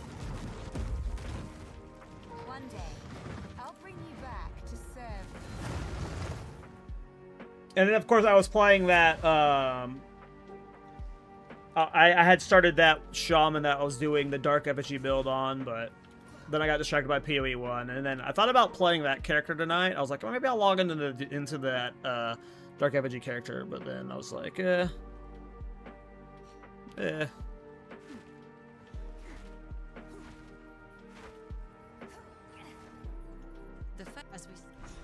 Off we go. It's time to kill.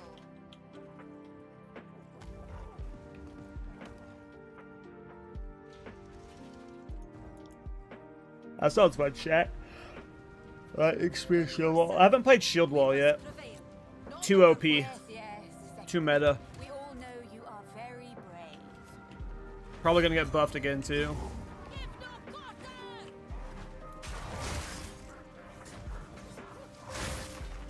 I never do.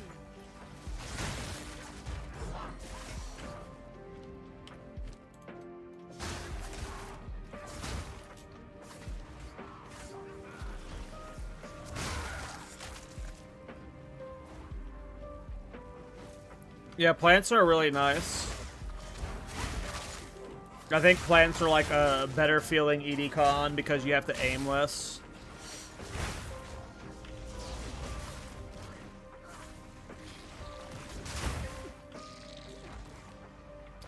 I don't like plants though because you're like eventually you just go cast on crit. And boring.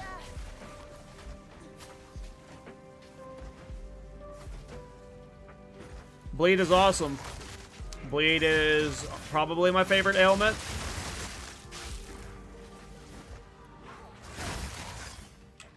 Especially as a bottom side of the tree enjoyer. I mean, here I am playing a Bloodmage.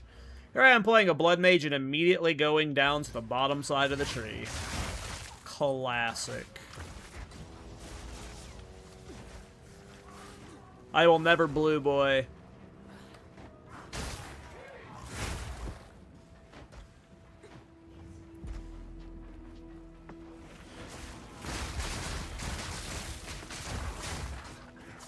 Bloody plants a thing? I'm sure someone's done a bleed plants build.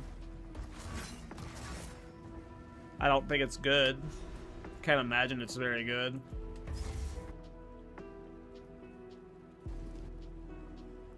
But I'm sure someone's done it. That's dead. Can't wait for Axe Expand Bleed. Next patch, 0.5, we're getting axes and we're getting flails. We're getting both of them. Swords and axes and flails ink, boys.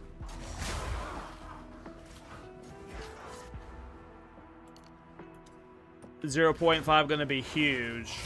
Another corpse to serve me.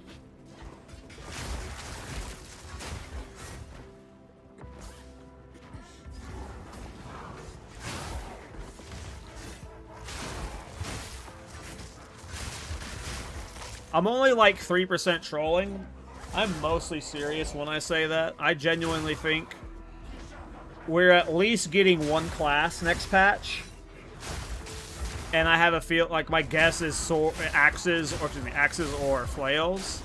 But I think there's a chance we get two. Is that confirmed? No. What GGG said is 0.5 is going to be a very big patch, including the endgame update. They didn't say the endgame, the 0.5 is going to be a massive patch because of the endgame update.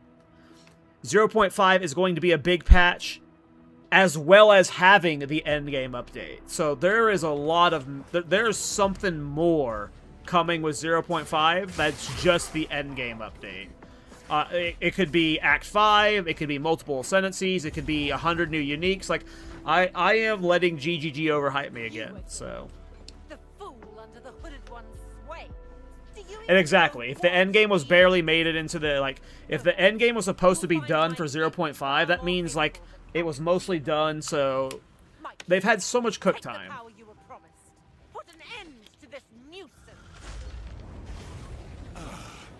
The second of the Artura. Bow before your king.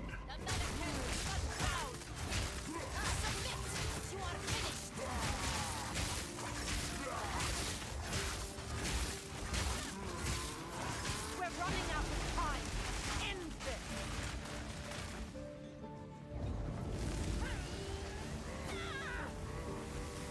No, I have high hopes for 0.5. I think it's going to be insane. Absolutely insane.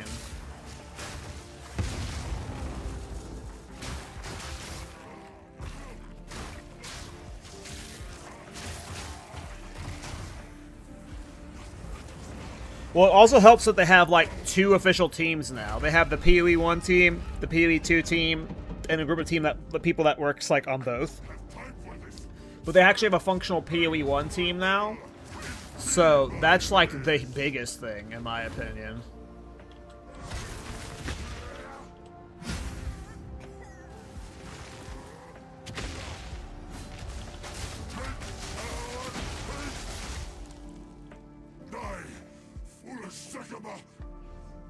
Hey, what's up, Pomp? That build was a lot of fun. Hope you're doing well, man. Look, the second is this is not over. Not yet. Goodbye, Jumpin' Raw. I return you. Goodbye, Jumpin' Raw. It is done. It is done.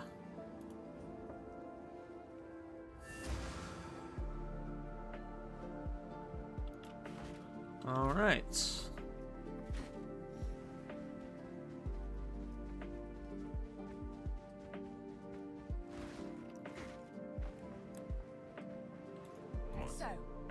I think it's time you confess.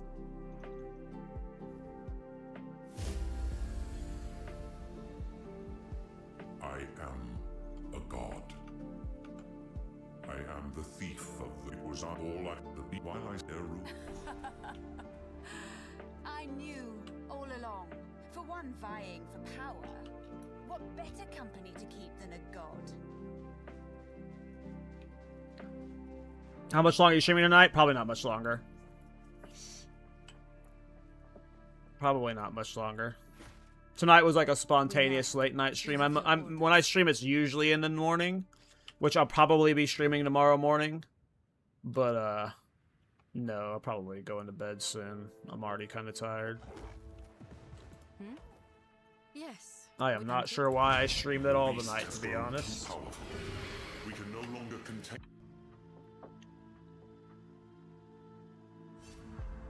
Hell yeah, Pomp. Thorns is a lot of fun. I have like 10 different Thorns builds on my channel, and they're A swamp full of all still viable, so... Thorns is a lot of fun. is my power to What time by you? It is 9:30 p.m. 9:30 p.m. Not super late, but I usually get up early, so, you know. I'm an old man.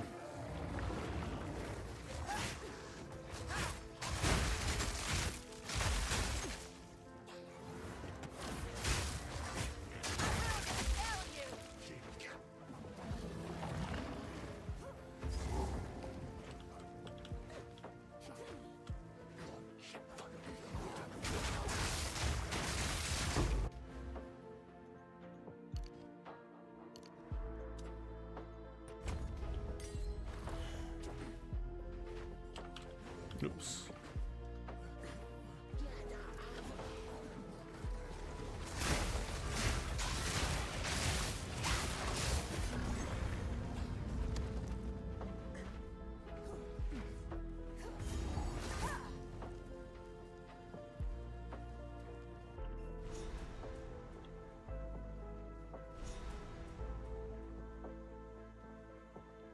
Oh yeah, Paul.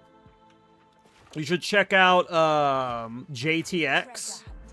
He is another PoE2 YouTuber. Oh, I turned the final leather. Let me go do that before I forget. He has a lot of bleed bow builds. So if you really like bleed builds, I highly recommend checking out JTX's bleed builds. He has a really good bleed snipe build that looks super fun. I've never played it myself, but if you like bleed builds, check out JTX. Who goes there? You found that when I have... Sans guides you.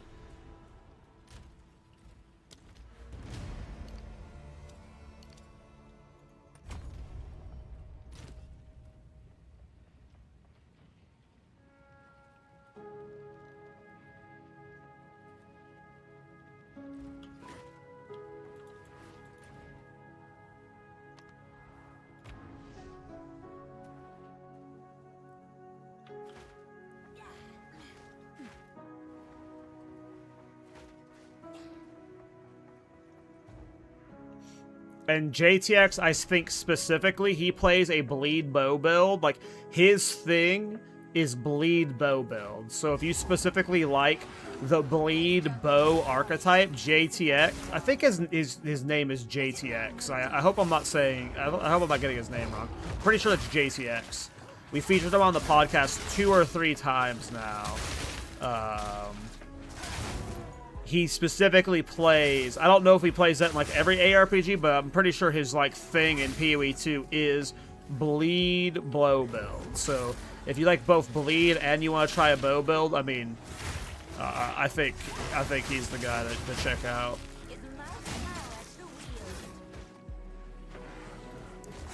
I think I showcased a build of his from this league where he sniped a boss. He sniped Uber Arbiter and like the bleed one-shot him.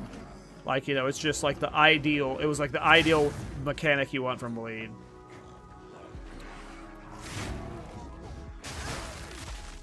So yeah, check out JTX.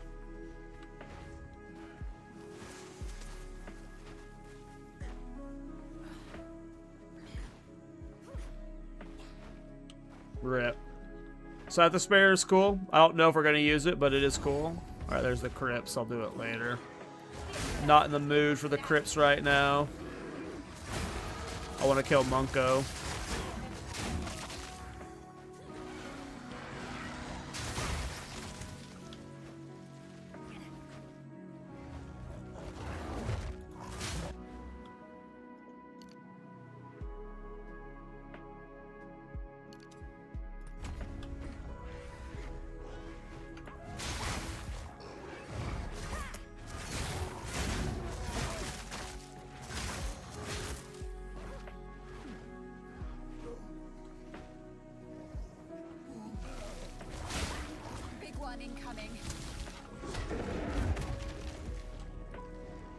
Come here, Munko.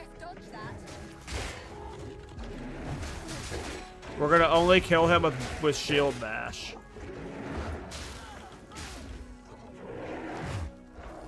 And like reflect.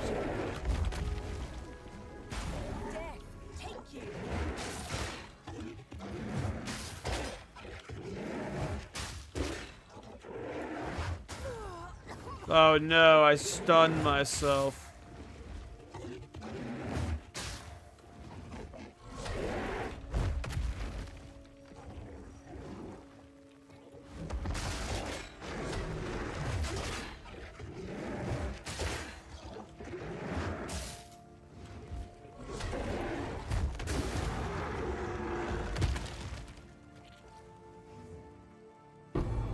What an impressive beast.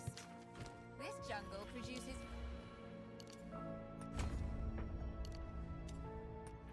Alright, now we get a big damage increase and life increase. Okay, level 29.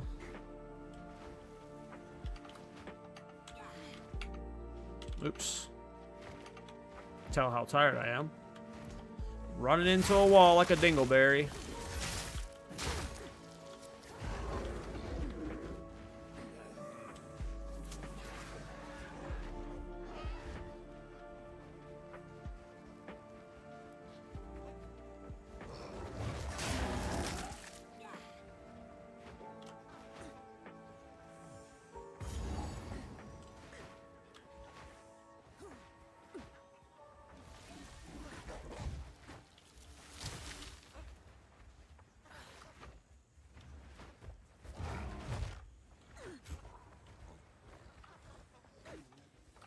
Okay, here's the exit to the next area.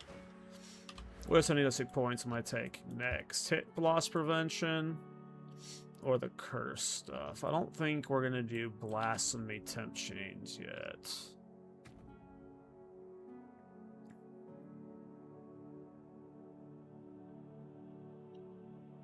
So maybe we take grasping wounds. I don't think we need sanguine tides yet. That's like the last thing. I think next we get grasping wounds.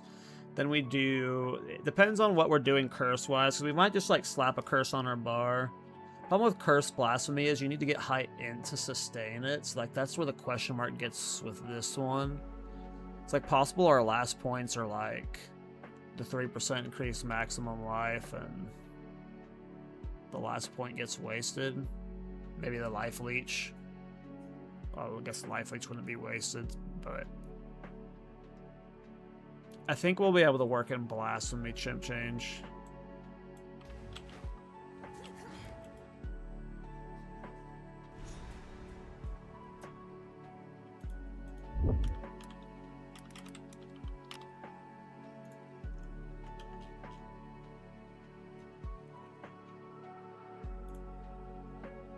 Bugs and insects. I'm using all the items from that build.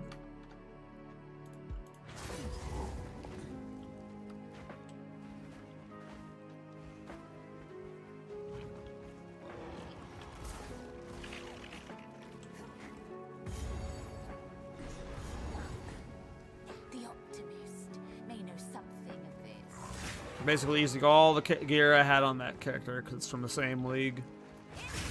Just grabbed all his stuff.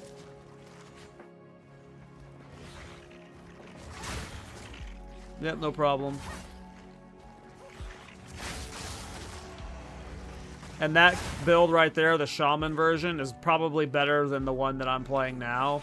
The one that I'm playing now is just kind of like a for fun, like, variation. So if you're gonna play Thorns, that shaman one that I just posted to you is probably like the better version, you know?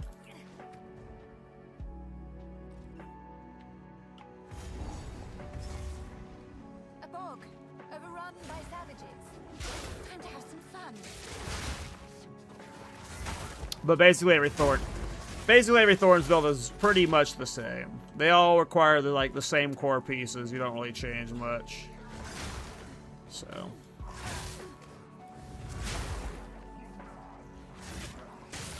like on this one, I'm still using Crown, I'm still using Briar Patch, still using Brass Dome for sure. It's just so much flat Thorns. Like maybe you could get rid of Brass Dome, but I seriously doubt it.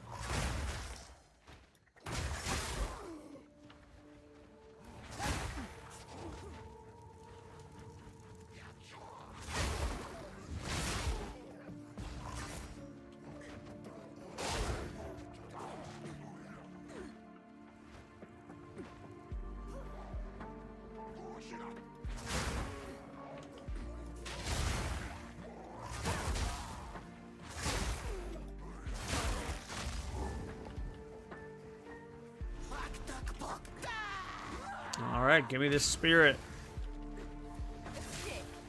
You're embarrassing us, Azak Witch. Damn, look how much damage the bleed already does. This might actually have good bleed damage.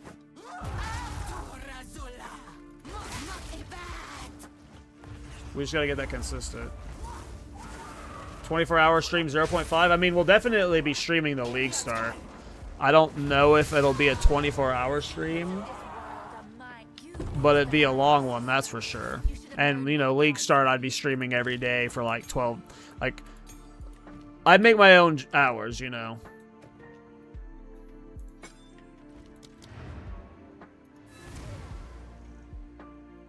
I will be taking a few weeks off of work for 0.5 launch, and you guys will be I'll be streaming my entire first character, my entire second character. I have a feeling we're going to be League starting Thorns with either swords, axes, or flails, but there's always the opportunity a new item shows up.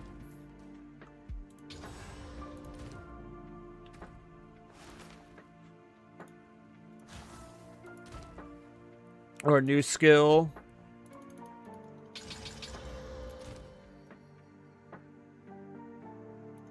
And that's like, oh, this looks fun. I'm going to play that like with Iron Ward. But if we get a new weapon type, and especially since all the new classes are giving us weapons that are like our martial weapons for Thorns, I have a feeling it's going to be like, oh, this weapon looks like it'll be fun for Thorns. Let's try it. But Thorns is also like not good for League starts. I kind of don't like League starting Thorns, so if there's like no significant Thorns changes, there's like a good chance I just like, you know, don't.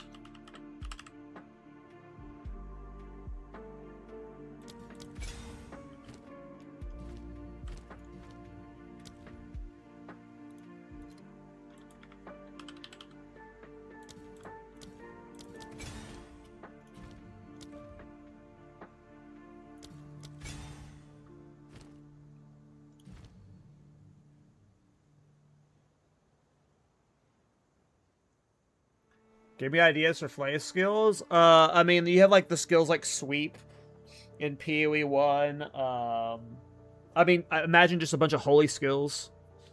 Just a bunch of holy skills. For the flails. You know, I imagine there could be a Thorns unique flail. Yeah, I don't know. Flails would be cool. I'm more hyped for axes personally. I'm super excited for axes.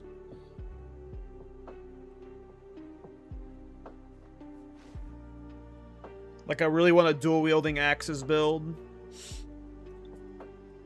Just, like, super high attack speed or something. That sounds like a lot of fun.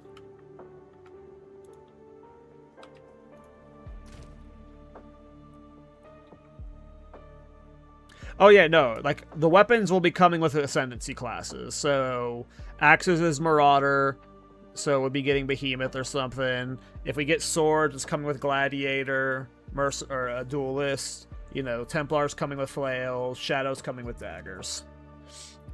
For sure. Ooh, I got my new ring, right. Just a bunch of resistances. Makes the campaign brain off, right?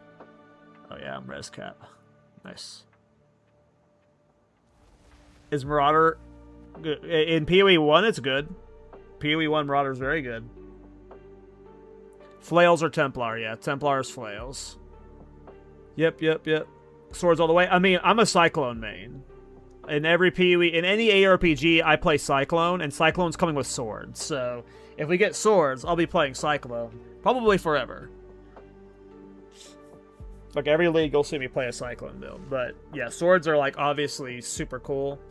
I don't know, but, like, I'm a melee... It's funny because I'm a melee main, and the game launched with 2 melee weapons, maces, and quarterstaffs, and then we only got 1 added since then, spears.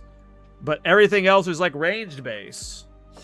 I guess talismans are technically melee-based. But I don't really count them as melee because they're shapeshifts. They're not really a weapon. They just turn you into an animal. But Duelist with Gladiator, like, getting a block-based Ascendancy, dude. Imagine if we got Gladiator, right? And it had the Ascendancy passive. You can dual-wield shields.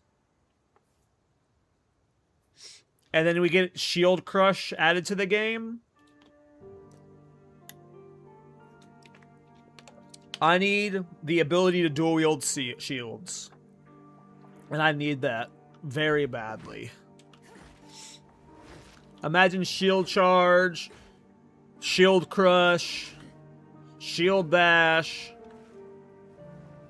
while dual-wielding shields. That would be so fucking fun. There's no way they ruined Cyclone. I know that's a meme that even I've said on the podcast. Where like it's gonna make frenzy charges for Cyclone. There's no way they actually do that. That would be awful.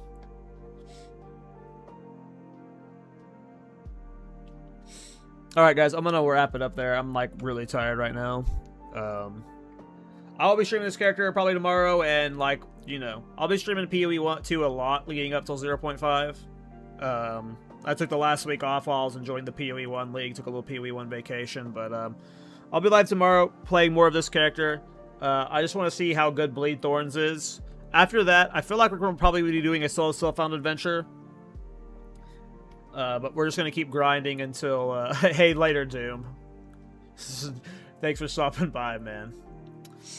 But yeah, if I don't see you while I stream this week, the podcast is this Thursday. We have Barricade on. Barricade is like... He seems like such a wonderful guy. He seems like one of the best, like, new player-friendly creators out there. I don't know. Barricade seems awesome. So I'm excited to have him on the podcast to talk about PoE 2. So I'll see you guys on the podcast. I don't see you guys while I'm streaming. You guys have a good night. Have a good one, everyone.